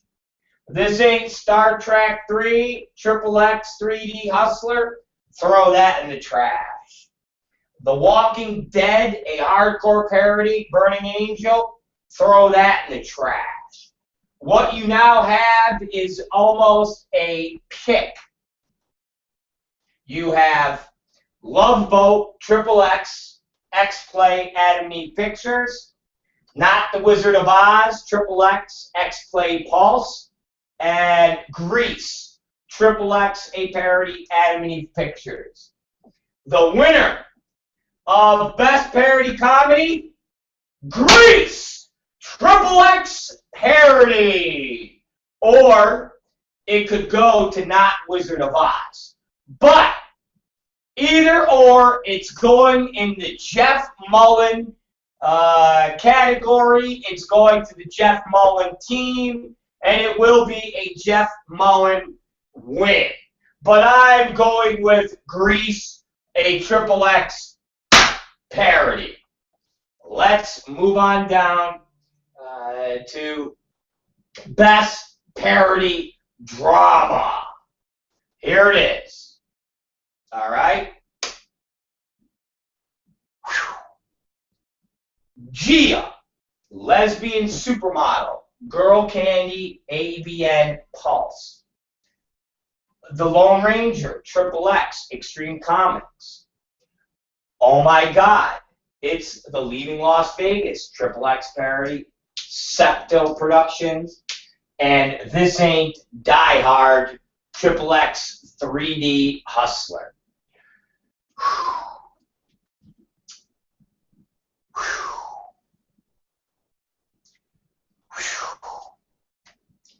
This one is only tough because Girl Candy, ABN Pulse could be in the running. But I gotta go with This Ain't Die Hard, Triple X 3D Hustler. Alright, because let's face it, the Lone Ranger, Triple X, Extreme Comics, anything by Jerry Estrada, Exquisite Multimedia, and the company that I created, Extreme Comics, is bullshit without me, and they suck. And that's just not my own ego. They really do suck. And Jordan Septo, Rob King, who produced and directed The Lone Ranger under Extreme Comics, he sucks. And it's Leaving Las Vegas, XXX parody, is fucking garbage. So those two are automatically out. And it leaves you the Gia, a Lesbian Supermodel, and This Ain't Die Hard, Triple X 3D Hustler. Triple X 3D motherfucking Hustler wins. Wins! Best Parody Comic. Well, ladies and gentlemen, okay, you only have one way to go. One way to go. If you went the route of Jerry Estrada and Extreme Comics, you would be retarded. So here's the list. Iron Man, XXX, Vivid Superheroes. Man of Steel, XXX, Vivid Superheroes. Thor, XXX, Vivid Superheroes. Wolverine, XXX, Vivid Superheroes. And The Adventures of Hawkman and Hawkgirl, Extreme Comics. Take out Hawkman and Hawkgirl, Extreme Comics because it was fucking horrible. It was complete dog shit. Once again, anything that was pumped out of that studio after I left was an abysmal piece of shit. So basically, you got Iron Man, Man of Steel, Thor, or Wolverine. Best parody comic. I'm going with the Man of Steel! Man of Steel! For Vivid Superheroes. There it is, ladies and gentlemen. Man of Steel! Alright, let's move on. The best Gonzo movie. Yes, ladies and gentlemen. Best Gonzo movie. You ask yourself, best Gonzo movie? What's best Gonzo movie? I'm going to tell you best Gonzo movie. You got Annika, Hard X, Mile High. Forget that. Battle of the Asses, number 5, Elegant Angel. Forget that. Gang Bang of Bonnie Rotten. Forget that. That's Digital Sin. Remy LaCroix, Anal Cabo Weekend, Leewood, Evil Angel. Forget that. Threesome Fantasies Fulfilled, Digital Sin. Forget that. No Cum Dodging Allowed, number 13, Mike John, Jules Jordan. You know what? I changed. I'm going to go best Gonzo movie, The Gangbang of Bonnie Rotten, Digital Sin. That's where my fucking vote is. That's what's giving it the win. Best Gangbang with Bonnie fucking Tattooed Freak Rotten, Digital Sin. That's the winner. All right, let's get the best Gonzo series. We have Wet Asses, Jules Jordan Video. A Day with a Porn Star, Brazzers, which is Arabic for brother. Gang Bang, Elegant Angel. Oil Overload, Jules Jordan Video. Rah! Manuel Ferrara, Evil Angel. Slutty and Sluttier, Manuel Ferrara, Evil Angel. Spin, Suck, Fuck, Immoral Productions. I'll tell you, this is a tough one because all those movies really sound like shit. But I'm going to go with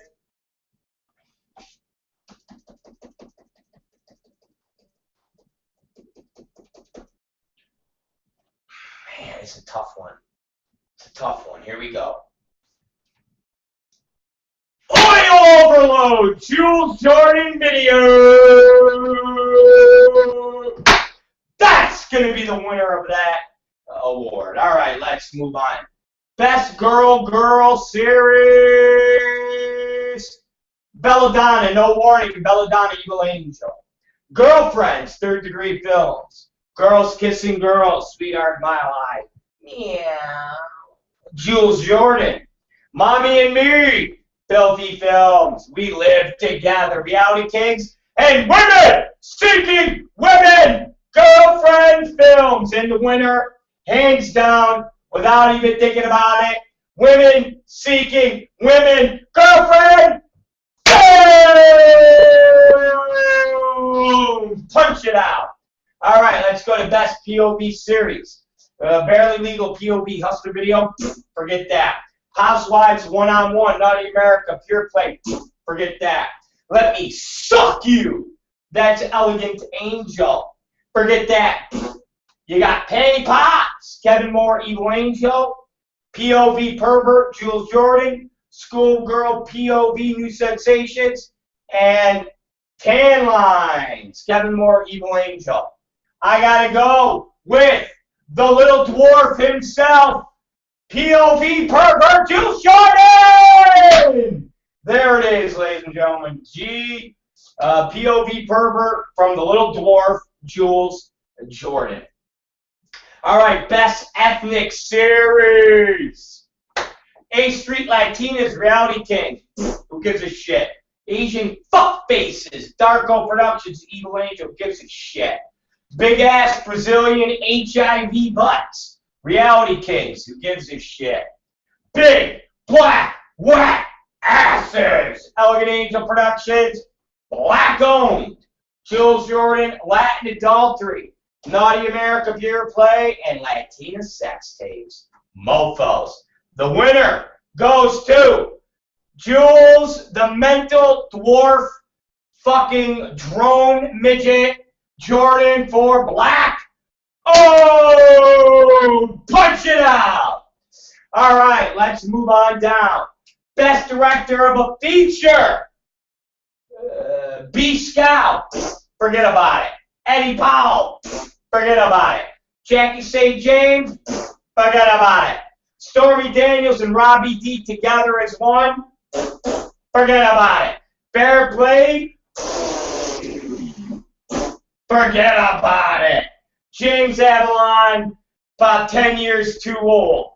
And that leaves with the number one. Best director for a feature. Let me do it up. Let me punch it out. Brad Armstrong. There it is, ladies and gentlemen. Brad Armstrong.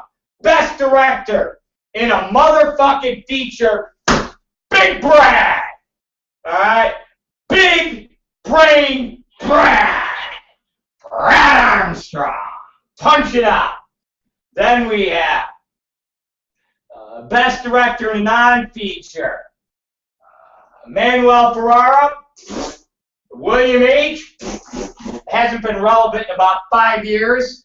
Jules Jordan, Mason, Kevin Moore, Eddie Powell, Dina Vespolian, our good friend Tim, big fat fuck Von Swine. Ladies and gentlemen, I've got to go with where the money is, and that's on Jules Jordan, the mental dwarf. Punch it out! Best director in a non-feature, Jules Jordan. Okay, let's go to best director in a parody. Easy. Easy. All right? Easy. You want to know why it's easy? I shouldn't even name off the names. Joanna Angel don't even deserve to be in the same caliber. Bear Blade, forget about it. You can't even wear my man's fucking jockstrap. Stuart Canterbury, forget about it. The worst director in the history of mankind. Jordan Septo, you're beyond bad. And B. Scout, you're just a pretender to the throne, which leaves two candidates. And that's fucking Will Ryder and Axel Braun. And ladies and gentlemen, hands down, the greatest parody director of all time! Punch it out! Strike three! It's Axel Braun! Boom! Boom! Boom! There it is, ladies and gentlemen. Best director in a parody, Axel Braun. All right. Now we go to a category I've never fucking heard of before, but they had to make it up because I guess they want to give somebody a trophy. You got best web director, Brando Brazzers, Shelby Black, Naughty America, Ivan, which is Slava. Okay, that's Slava, who used to work for us as our fucking cumboy. And that's Puba. Greg Lansky, Reality Kings, and Brother Love over at Porn Pros. This is a category that nobody gives a shit about. I've never heard of it. And all of these directors are dog shit. So let's just pick something out from the sky. Shelby Black of Naughty America, because Shelby has my last name. That's why, you fuck stick. All right, let's go to, I know we're approaching our news hour, but we're going to stand by And we're going to start powering through it here. Best Actress. Oh, this goes without saying. You got Jessica Drake for Underworld, Allie Hayes for Clerks, Jessie Jane for Code of Honor, Remy LaCroix, The Temptation of Eve, Brooklyn Lee, Behind the Green Door, Maddie O'Reilly, Not the Wizard of Oz, and Penny Pax, The Submission of Emma Marks. Ladies and gentlemen, I'll tell you, this is going to be close. This is going to be close. But I'm going to go with what is the true calling, and where you have to take that money and stick it like that, and we're going to give it to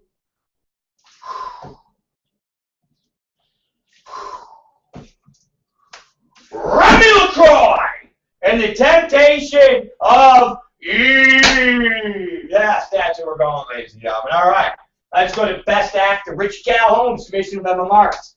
Xander Bloody Dick Corbis, The Temptation of Eve. Mark Davis, Jesus Christ, is he still alive? Nobody's daughter. Ryan Drillham, Man of Steel, XXX. Tommy Pistol, Evil Head. Stephen St. Croix, Truth Be Told, and Evan Stone, Daddy's Girl. Ladies and gentlemen, give me the pump, give me the rail, give me the bang, give me the boom. I gotta go with Xander Bloody Dick Corbis for The Temptation of Eve. Female Performer of the Year, Asya Kira. Annika Albright. Skin Diamond. Remy LaCroix. Chanel Preston, Riley Reid, Bonnie Rotten, Jada Stevens. Female Performer of the Year, Ring It Up, Punch It Up, is going to go to Bonnie Tattooed Freak Rotten. Ho! All right, Male Performer of the Year, you got Mick Blue, Xander Corbis, James Dean, Manuel Ferrara, Roman Nomar, Tommy Pistol, Johnny Sins, and Stephen St. Croix. Drum roll, please. Hands down, winner, Xander Bloody Dick Corbis. Punch it out! Now we go to Best New Starlet. I'd like to see if XRCO can get this right instead of a man wing girl. You got AJ Applegate, Casey Calvert, Dylan Harper, Christy Mack, Mila Malakovich, Zoe Monroe, Jessa Rhodes, Cindy Starfall. I'm going with Jessa, Shoot All the AIDS Patients in the World, Rhodes. There it is, Jessa Rhodes, Best New Starlet, baby. Best New Starlet. All right. Let's move on down to New Stud. You got Clover. I don't have syphilis. I do have syphilis. I don't have syphilis. Ike Diesel. Jordan Jordan. Tony Martinez. Tyler Nixon. Chad White. Wire X and Van Wild. Drum roll. Put it. Punch it out. It's going to Tyler Nixon. Oh! Let's go to Unsung Siren, which means you are a girl who sucks, but not that bad, but you're not that good. You're just, right there. And you got Bridget B, Yurzan Boltron, Mishka Brooks, Vicky Chase, and Courtney Combs. Courtney Combs is fucking old. You got Bridget B's old. Yurzan Boltron don't speak English. Let's leave you with Mishka Brooks and Vicky Chase. I don't know what any of these skanky bitches are going to get. So I'm going to go Mishka Brooks! Ho! All right. Unsung Swordsman. Lee Bang, worst agent in history and worst performer in the history. Johnny Castle, very muscular. I use them. J-Mac, D. Snoop, and Chris Strokes. Ladies and gentlemen, I got to go with Chris Strokes. Cream Dream. What is a cream dream?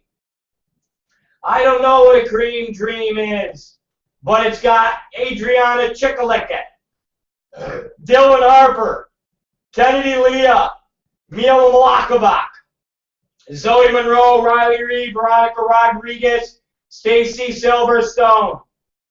I have no idea who a cream dream is, but I'm going to go with the name that is coming to me, and her name is Riley Reed. Now we're going to go to Super Slut. Yes, Super Slut. We have Asia Akira, Dana Diarmond, Skin Diamond, Body Rotten, Sheena fucking HIV in love with John Stagliano Shaw. Jada Stevens and Jennifer, 50 Man, cream pie, gangbang in the middle of the hepatitis, syphilis, HIV outbreak. What? I've got to give it to Super Slut. Can only be described as, drum roll,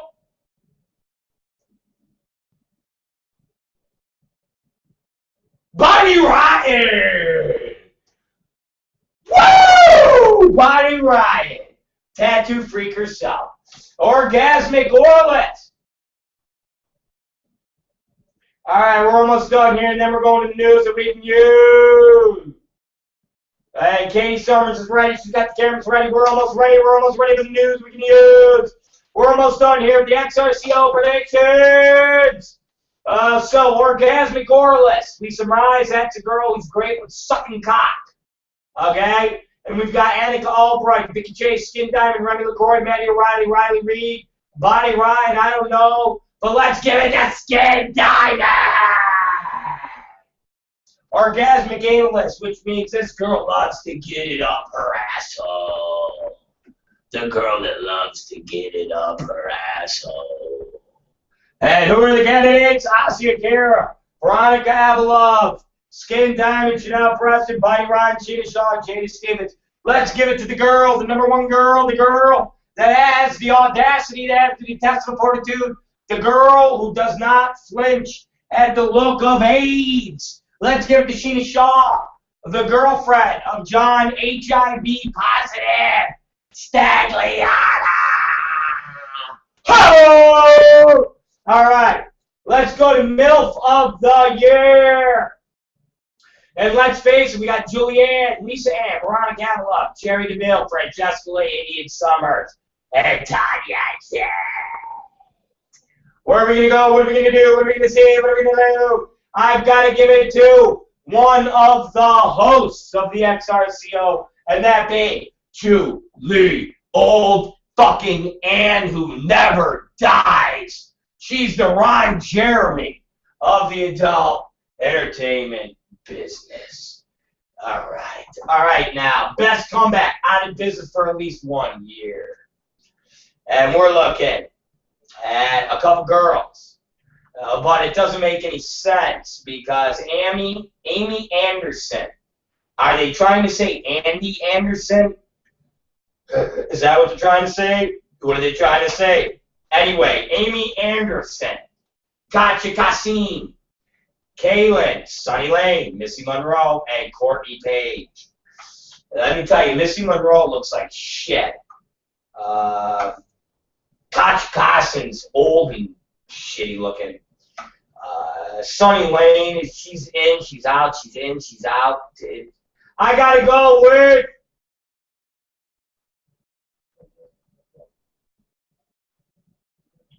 Kaylin. That's where I'm going with Kaylin. All right, mainstream adult media favorite. Joanna Angel, who gives a shit? Ryan Jeremy, who gives a shit? Sunny Leone, who gives a shit? Only anybody in fucking India, where they don't even wipe their hands with toilet paper. They wipe their assholes. They don't wipe their assholes with toilet paper. They use their hands.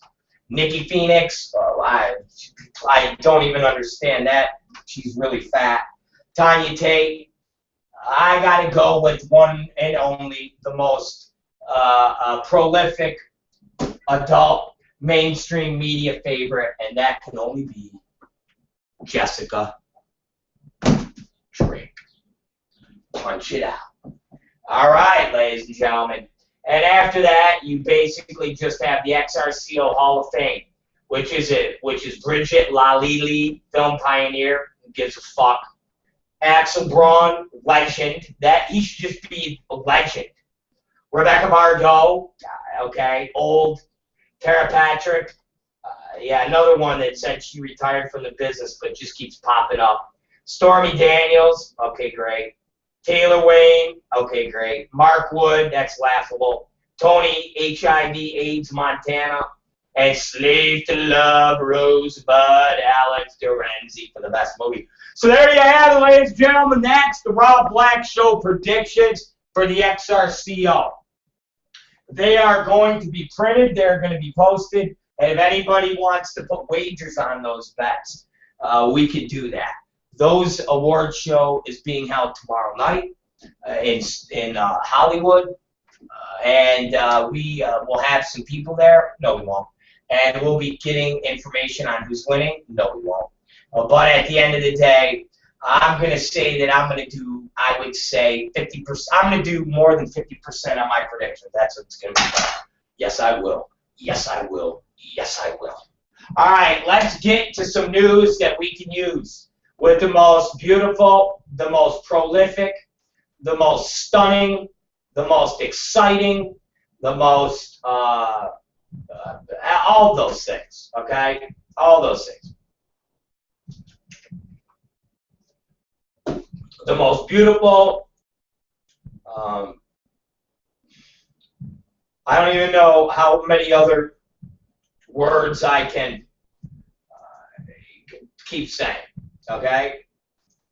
The super beautiful, the most unbelievably beautiful, the triple beautiful, the quadruple beautiful, the supercalifragilistic beautiful. I don't know, but we're gonna get her on here. Here we go.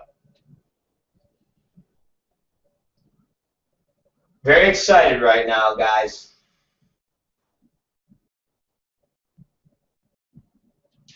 Here we go.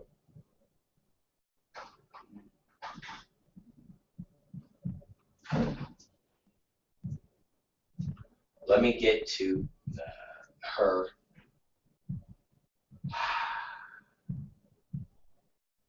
Here we go. Let me get to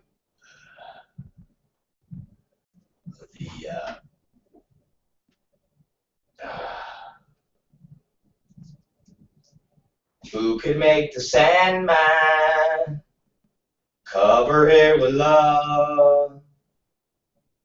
And then you take a little more and then you want above. The Candyman can, because he sprinkles it with love.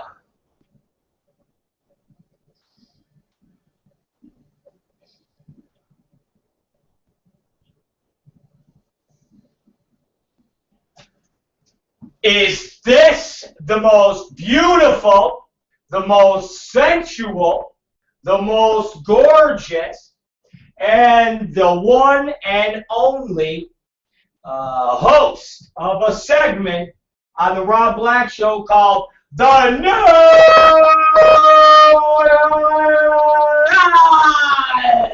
That You Can Use? Punch it out! Katie Summers. Is this her? No, I got the phone in my hand, you little fuckstick.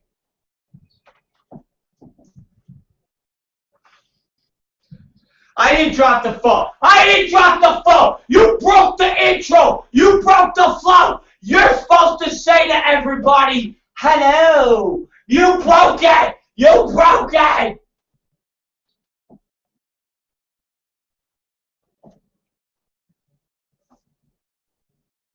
All right, ladies and gentlemen, Katie Summers seems to be subdued today. She seems to have taken some Quaaludes, and she's, I guess, I don't even know what she's doing. Katie Summers, give us your plugs, because we know you have something very special and new right now, and tell the world what is happening.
Wow.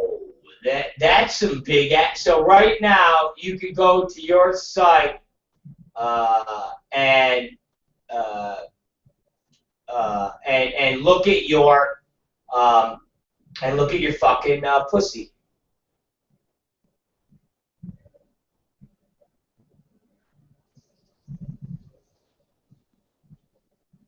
Wow.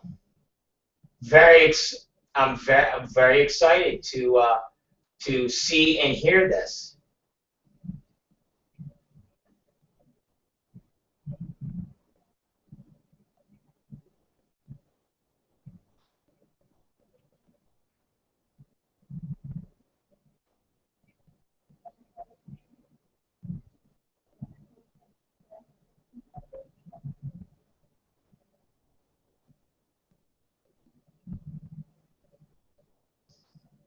Wow. Wow. Wow. Wow. All right, so give us something good. I'm excited. Give it to us. Give it to us. I want action over here.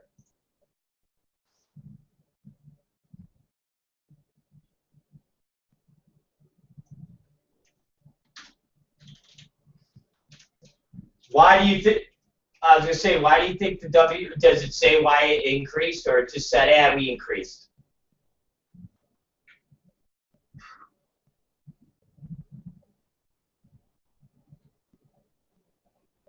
Well,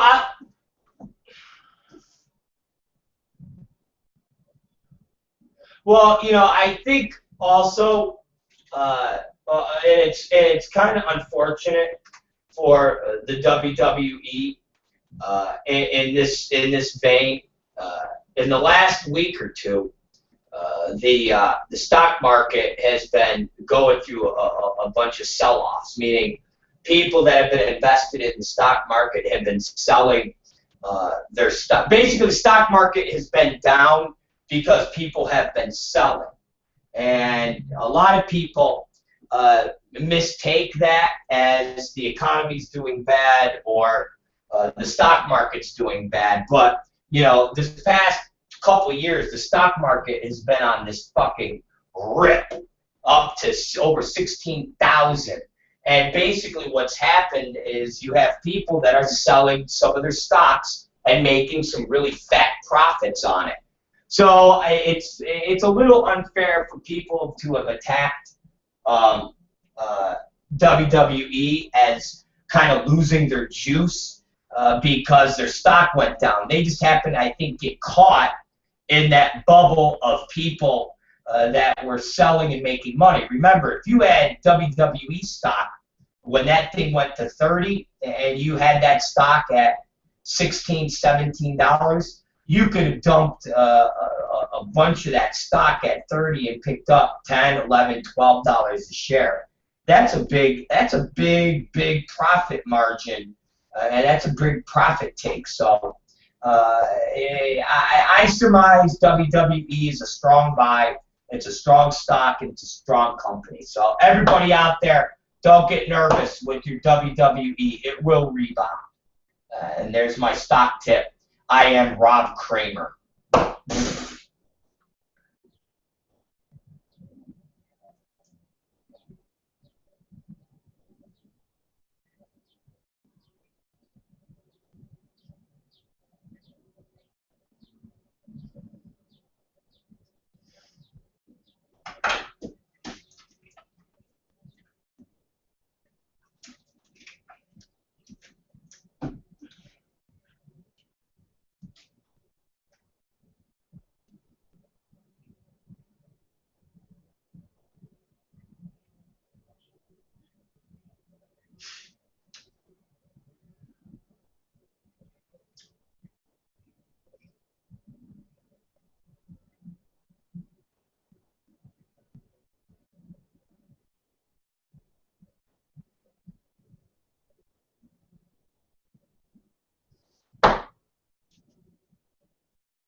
Wow.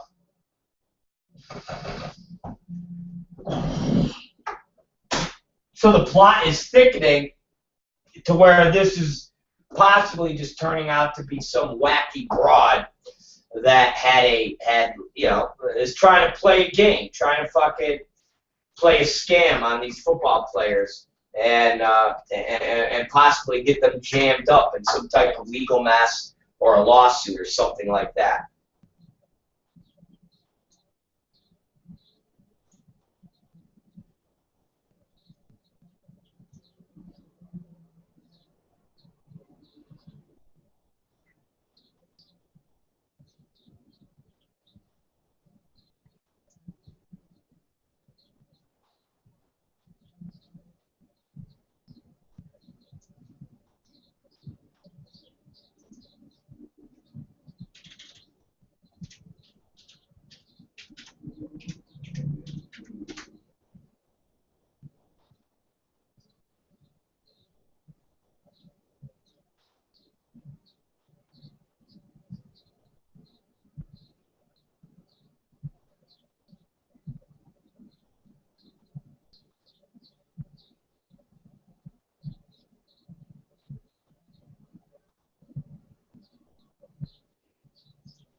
Yeah, but you know what? At the end of the day, and again, I don't want to beat the drum, but the fact that the fact that uh, these guys are even in this position is kind of fucked up. You know what I'm saying? Like, just the fact that these guys are even in this position is kind of fucked up. In the sense of this. They shouldn't be in hotel rooms with fucking naked chicks. They shouldn't be. It just is fucked up for them to even put themselves in a situation where they could be under the scrutiny and be in possible getting in trouble, and that's what's going on. So. Yes, I'm glad that it's starting to work out for them, but it's definitely, it doesn't exonerate them completely because it still puts them in a fucked up place where they shouldn't be as guys that are just, millionaire times 50. So, that's it.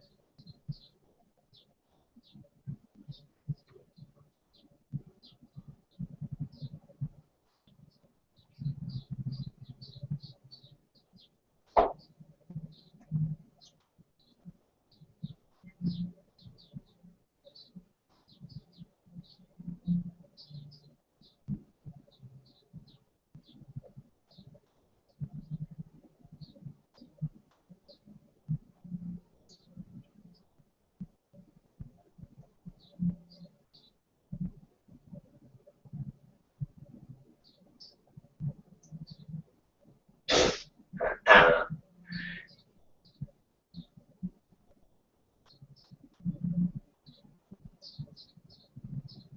Yeah, well, we'll see. But hey, it seems like it's all working out. So, whatever. Let's go from there.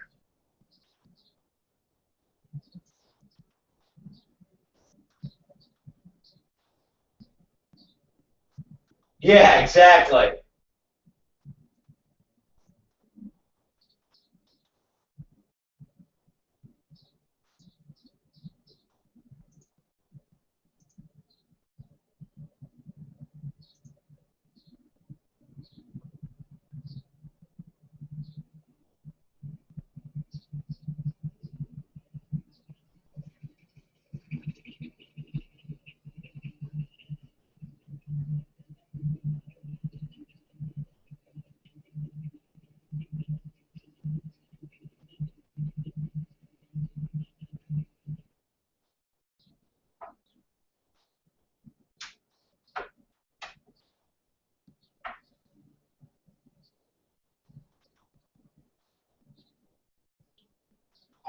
that's nice. I thought you were gonna tell me something creepy, like he like fucking raped her or something.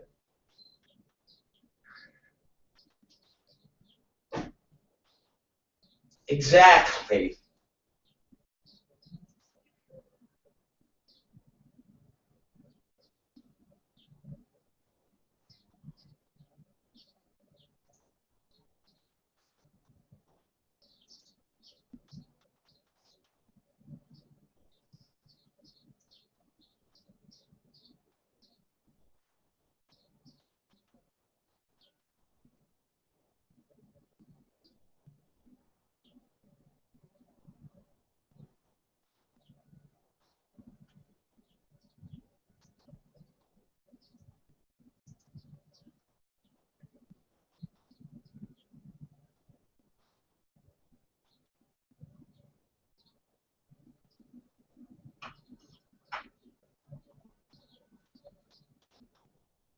Yeah, that's nice, man. See, it's nice when you balance out a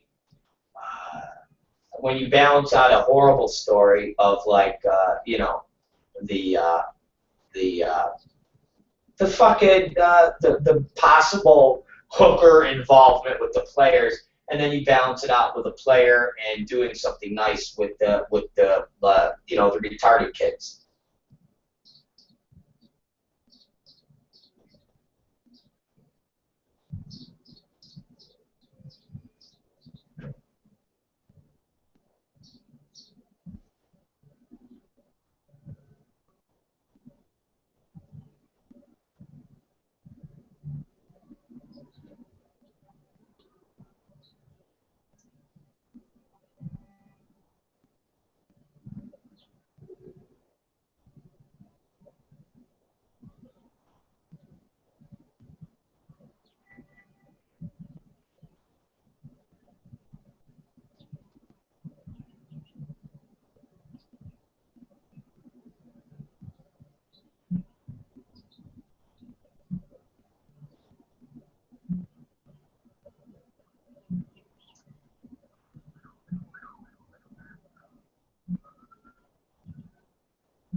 Well, that's nice. They leave it to you to pull out the fucking the gay you know the gay story. You got any other fucking gay stories?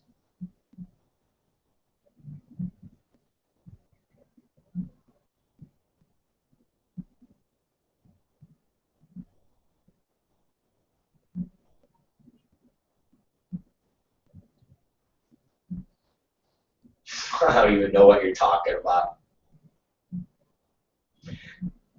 You,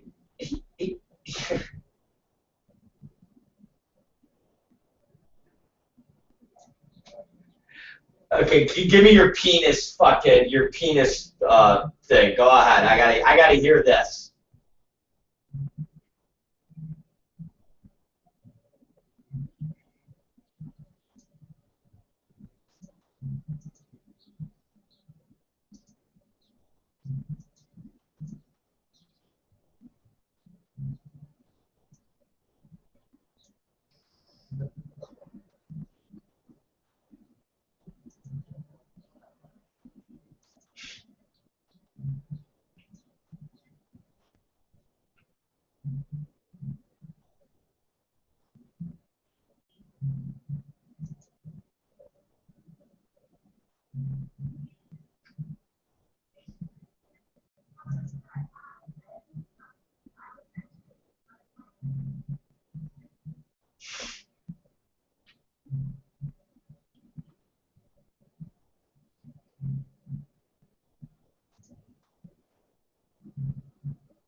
So I take it that people are going to, I guess, take out their dicks and have people judge their dicks. I mean, like, what the fuck?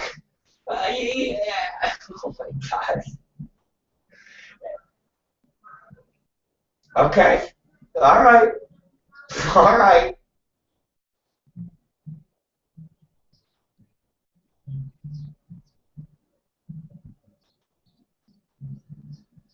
Do you know if it has to be hard or is it flaccid? Like, what is the rules of the little dick penis show? I wonder, or do you not have the details on that?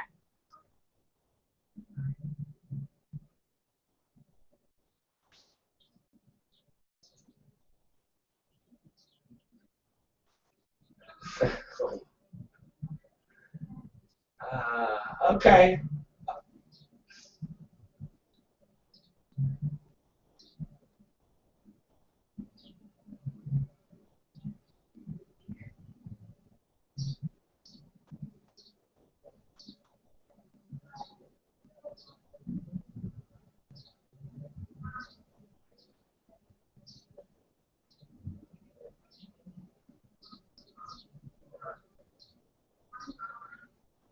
All right. All right. So it's just bizarre. You find some bizarre news stories. I mean, you find the bizarre news stories. So, anyways, continue.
There's Katie Summers doing plugs for the small dick, fucking small dick promotion. All right, I like you, Katie Summers. I like your promoting skills. All right, give me something else.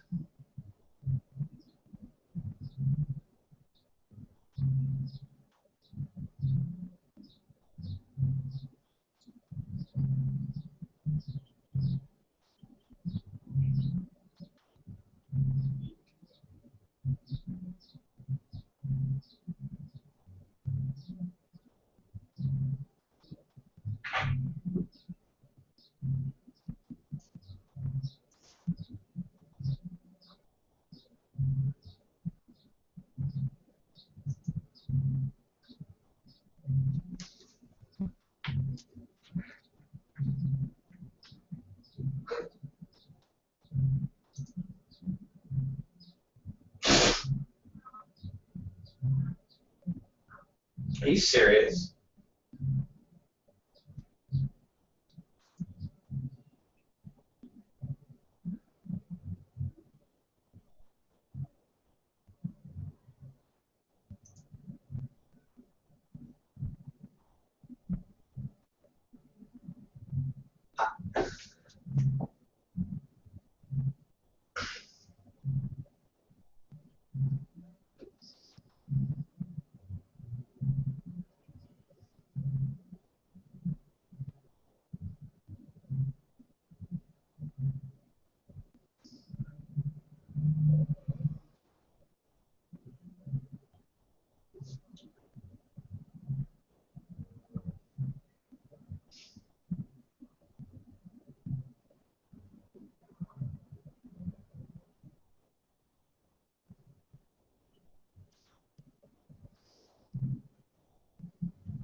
Oh my God. Okay, well, no, the cab drivers don't want to be part of the gay gangs. All right. Again, what are you gonna say to the cab drivers who don't want to be part of the gay gangs? It is what it is.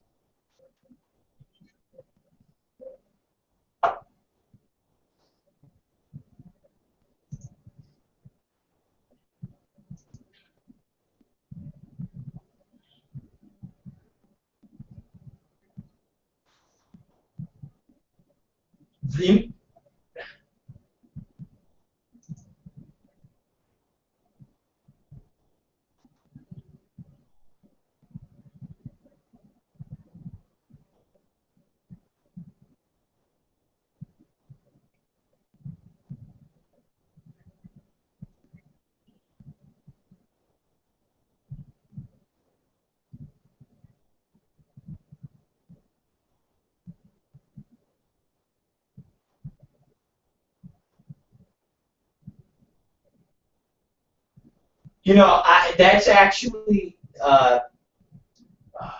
that's actually a good question. Well, why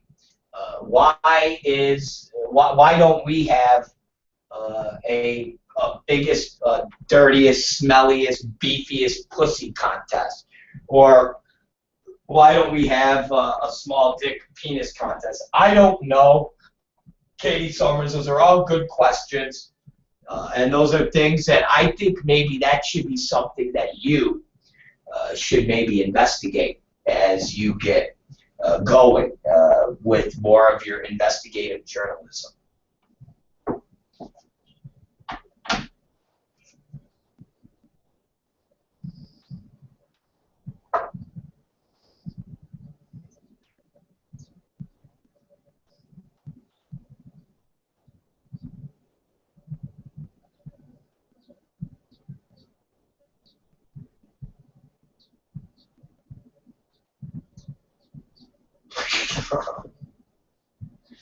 Get it out there. Ha ha ha ha ha ha ha ha ha ha ha ha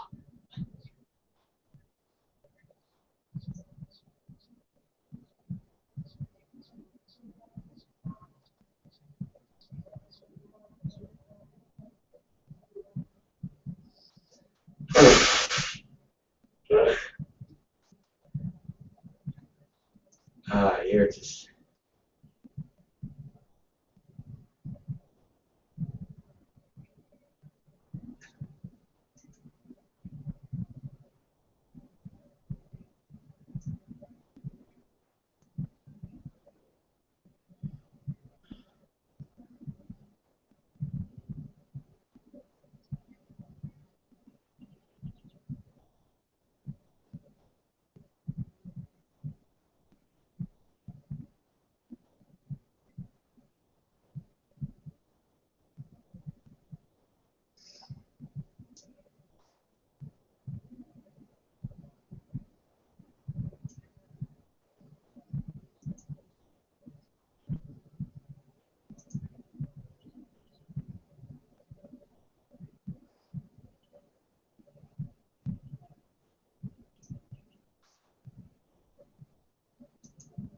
Vin, Vin Diesel.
Wow, that's funny. So basically, Ice Cube was upset because he didn't win an award from MTV Movie Awards, which nobody gives a shit about.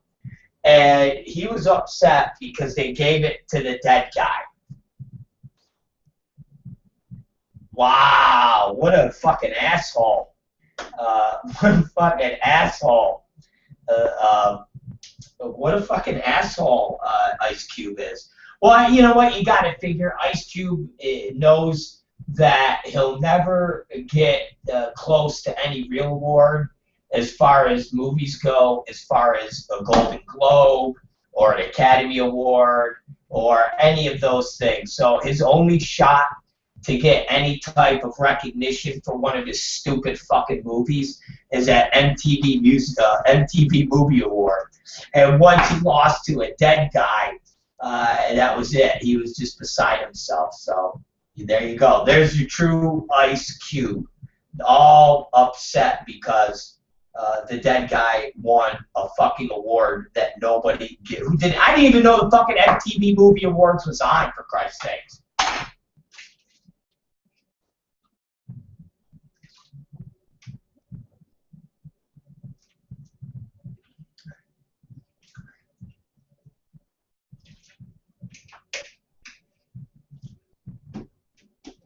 Yeah, that is fucking lame. Fucking Ice Cube. What a crybaby.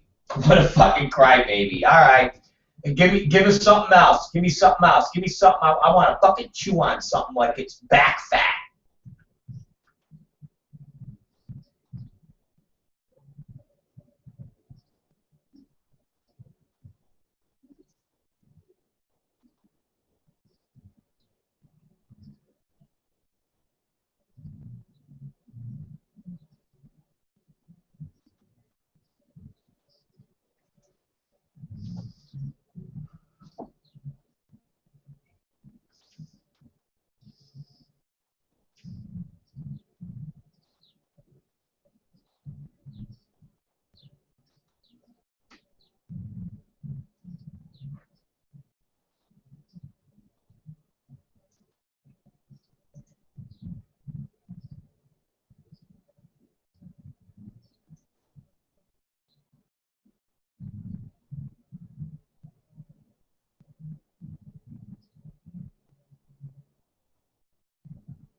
So what's his name's? What's his name? O'Reilly. Their concept is this. So their concept is that there's a lot of conservative people that watch David Letterman, and now that Stephen Colbert is going to be the host, and he talks about, and he does, and his gimmick is talking against conservatives, that people are not going to watch David Letterman. I mean, I guess I don't get their concept because I never took Letterman and his show as a conservative show. I never took it as a right-leaning program. As a matter of fact, if I recall, he's always been very favorable to Democrats, and his humor has always been something more aligned with that of Democrats as far as stupid human tricks and having people like Cher come out there. I mean, he's a very liberal show. I don't know why you get these conservatives that are saying that it's bad news for CBS, considering that all the night talk shows are fucking liberal. I've never seen a conservative talk show that's on any of the networks. Fox, Arsenio Hall is not fucking a Republican. Black people are not fucking Republican, except for Michael Steele and Herman Cain. Fucking Jimmy Fallon is not fucking a Republican. I don't. Jimmy Kimmel is not a fucking Republican. So where the fuck do they come off in saying that Stephen Colbert is somehow going to lose all these ratings because conservatives aren't going to watch him on Letterman? I don't get it. Is there a theory that Letterman was the serious of the talk show hosts? What was their? I don't get what their theory is.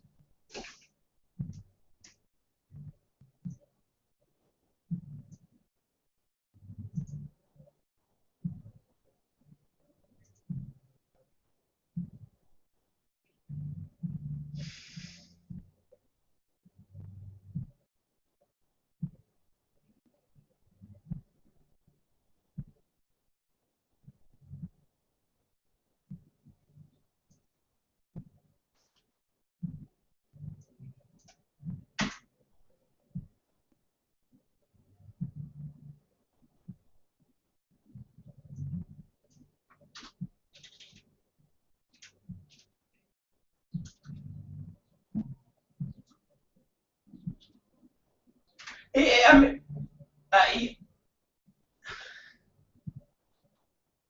you're right, though. Like I said, you're 100% right. Because all those talk shows, all those night talk shows, they always have some zinger of a Republican, and their guests that they have on there are always very, I mean, they're Hollywood elite, as Republicans would say. That's why I don't get it. The Republicans historically don't like Hollywood. They make fun of Hollywood. They call it Hollywood elite. And they go off on tangents. Barbara Streisand. All of these people they don't like. So I don't understand, once again, how the Republican talking points of Limbaugh and O'Reilly have this weird assumption that people are not going to watch Colbert because he's somebody that makes fun of Republicans. That's like saying that if Bill Maher did a talk show on one of the networks, people wouldn't watch him. He was on ABC for years, and it was during the time, and he said something controversial about 9/11 during the Republican era, and basically got a ton of shit that got him took it off the network. But it was during that time when remember, it's during the time when people were burning Dixie Chick fucking records. So it was a different era. But that time, Bill Maher did huge ratings on ABC, and it was basically the show he does now. It was called Politically Incorrect. And he would have two sides, and he would moderate it, and they would talk about current events, and it was on every fucking night. So it's kind of bizarre where the Republican talking points are coming from. I don't really get it, but hey, I never said I was a genius.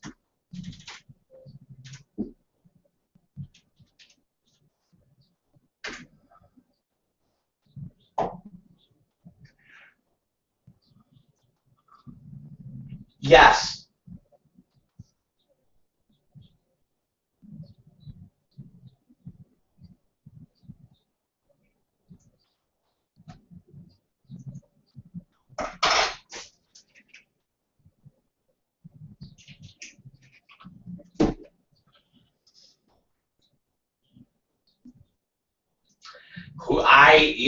I don't know.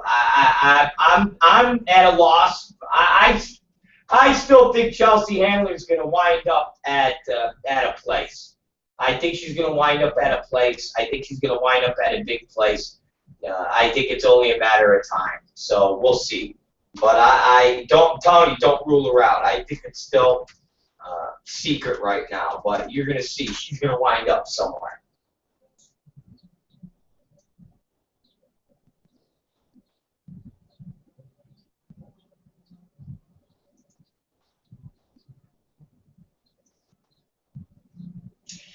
Yeah, I mean, it could be. It's just that she's already done that. You know, E! Entertainment is cable TV.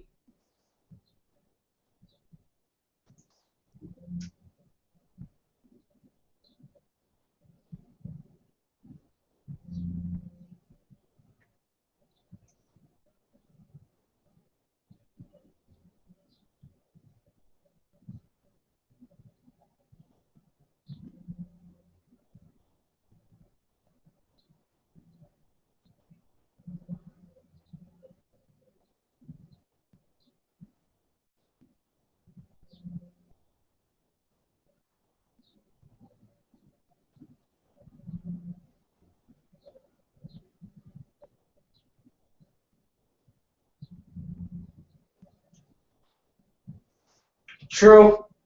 True. Who knows? We'll see.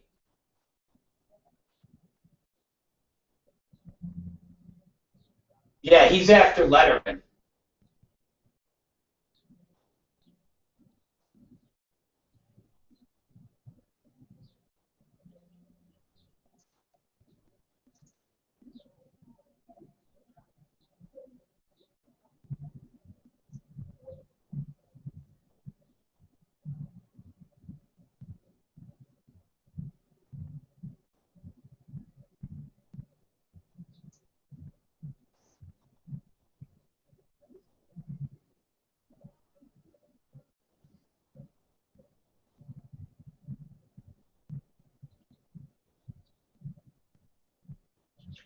Oh my God, you're horrible.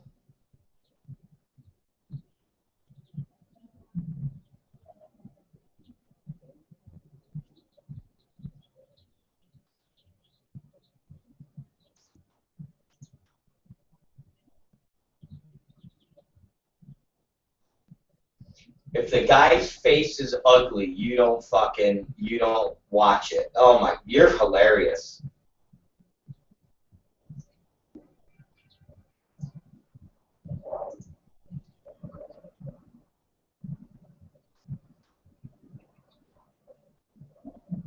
You are priceless.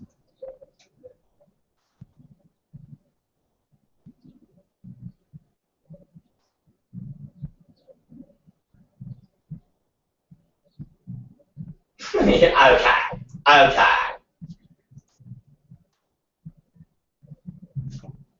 okay, okay. All right, I'm fucking with you. Go ahead. I'm sorry. Yes, I'm sorry.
AIDS.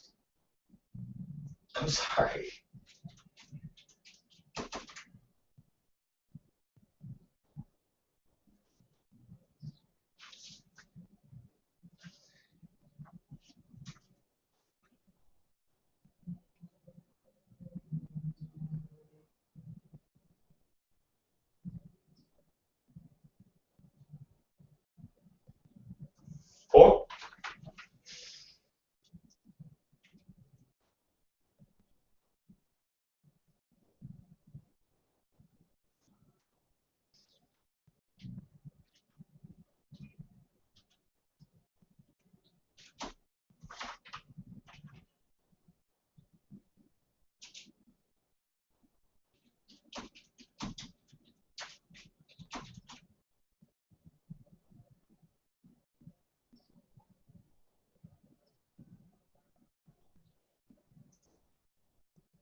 You just banged your fucking head.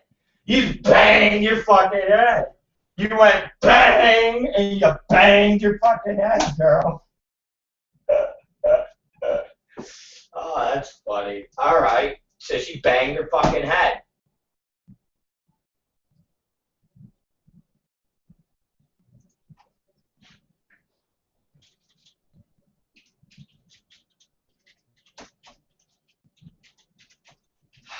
Bang your fucking head.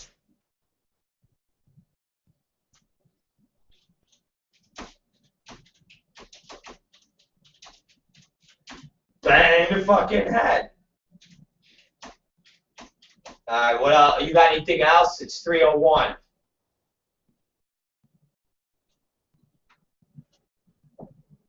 Oh, yes. Give us our day in history.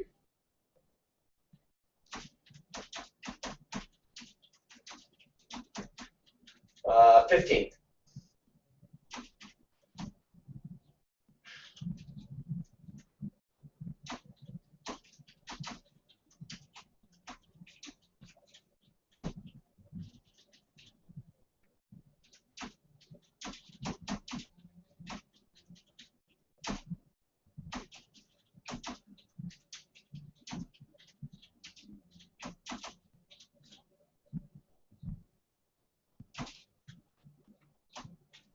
What?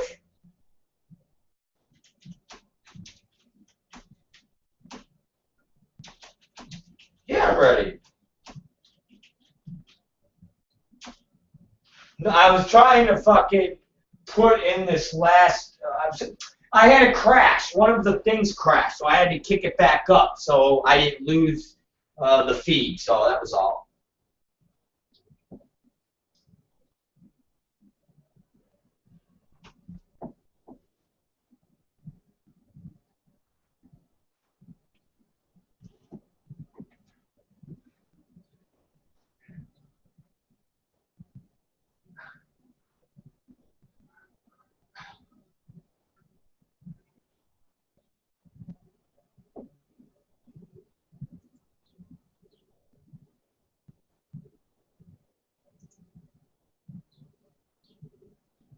Okay, we got Nazis. Nazis are a big seller.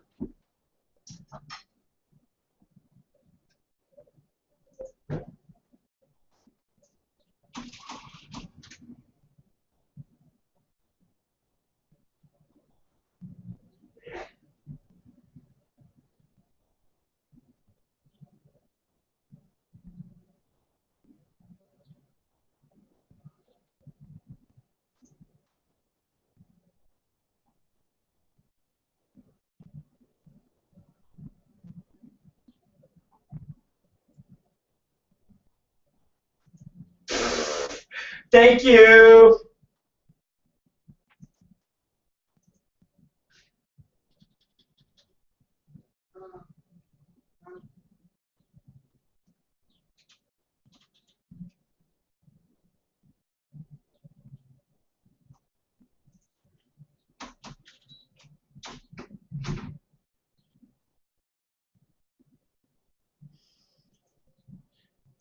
Well, there you go.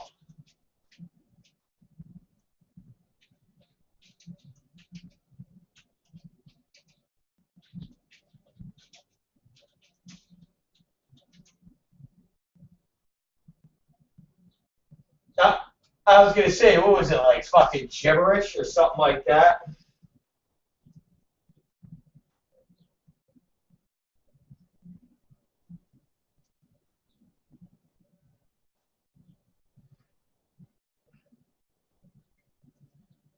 Yeah, I know. I'm wondering, like, how did words come into play? You know, how did people come up with words?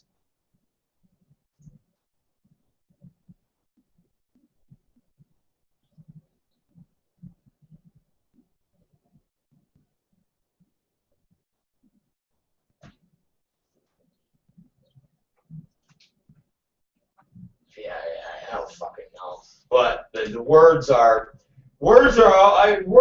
always interesting on how they came how did they come into our vocabulary? How did the word cocksucker? How did the word cock? How did the word, how did these words come about? So, well, you're going to have to investigate for maybe the night show about this.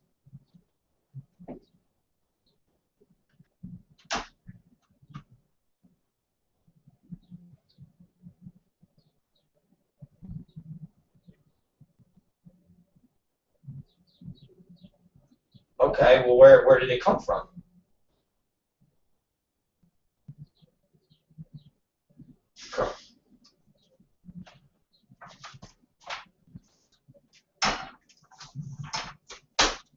You're a fucking retard. Alright, I'm going. I'm done with you. You're retarded. Alright, give everybody the sign off right now and tell everybody you're out and tell them thank you for staring at your cunt. Tell them that you're still going to be sitting there letting people stare at your cunt as for the next hour or two.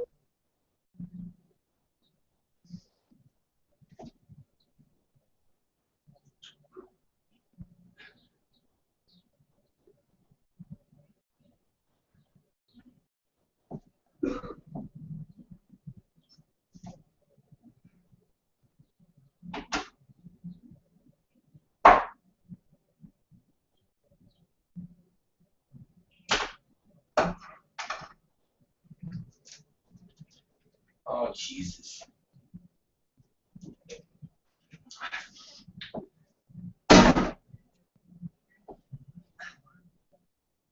Au revoir. Bisous, bisous. Alright, ladies and gentlemen, that was the news that we can use. Yes, the news that we can use. So, we're back. I gotta plug the phone in. It's dying here. And we will be back tonight. We got some, I got some political stuff to do tonight. Patrick sent me some new updates on some new news on Republicans and Rick Perry being under investigation. All sorts of good stuff. So tune into that tonight, and we'll be back as we always are. I'm going to go right now, ladies and gentlemen, and I'm going to take a shit. It's building. It's here in my gut, and it's filling up my rear compartment here. So it's the Rob Black Show. We're going to relieve ourselves, and we're going to relieve you. We'll be back here tonight at 8 p.m. Yes, 8 p.m. Your favorite time, your favorite place, and it's the Rob Black Show. As always, we are intolerant, we are full of hate, and we're going to leave us with a little angel of death, and that's Slayer. See you tonight at 8 p.m. Jesus Christ!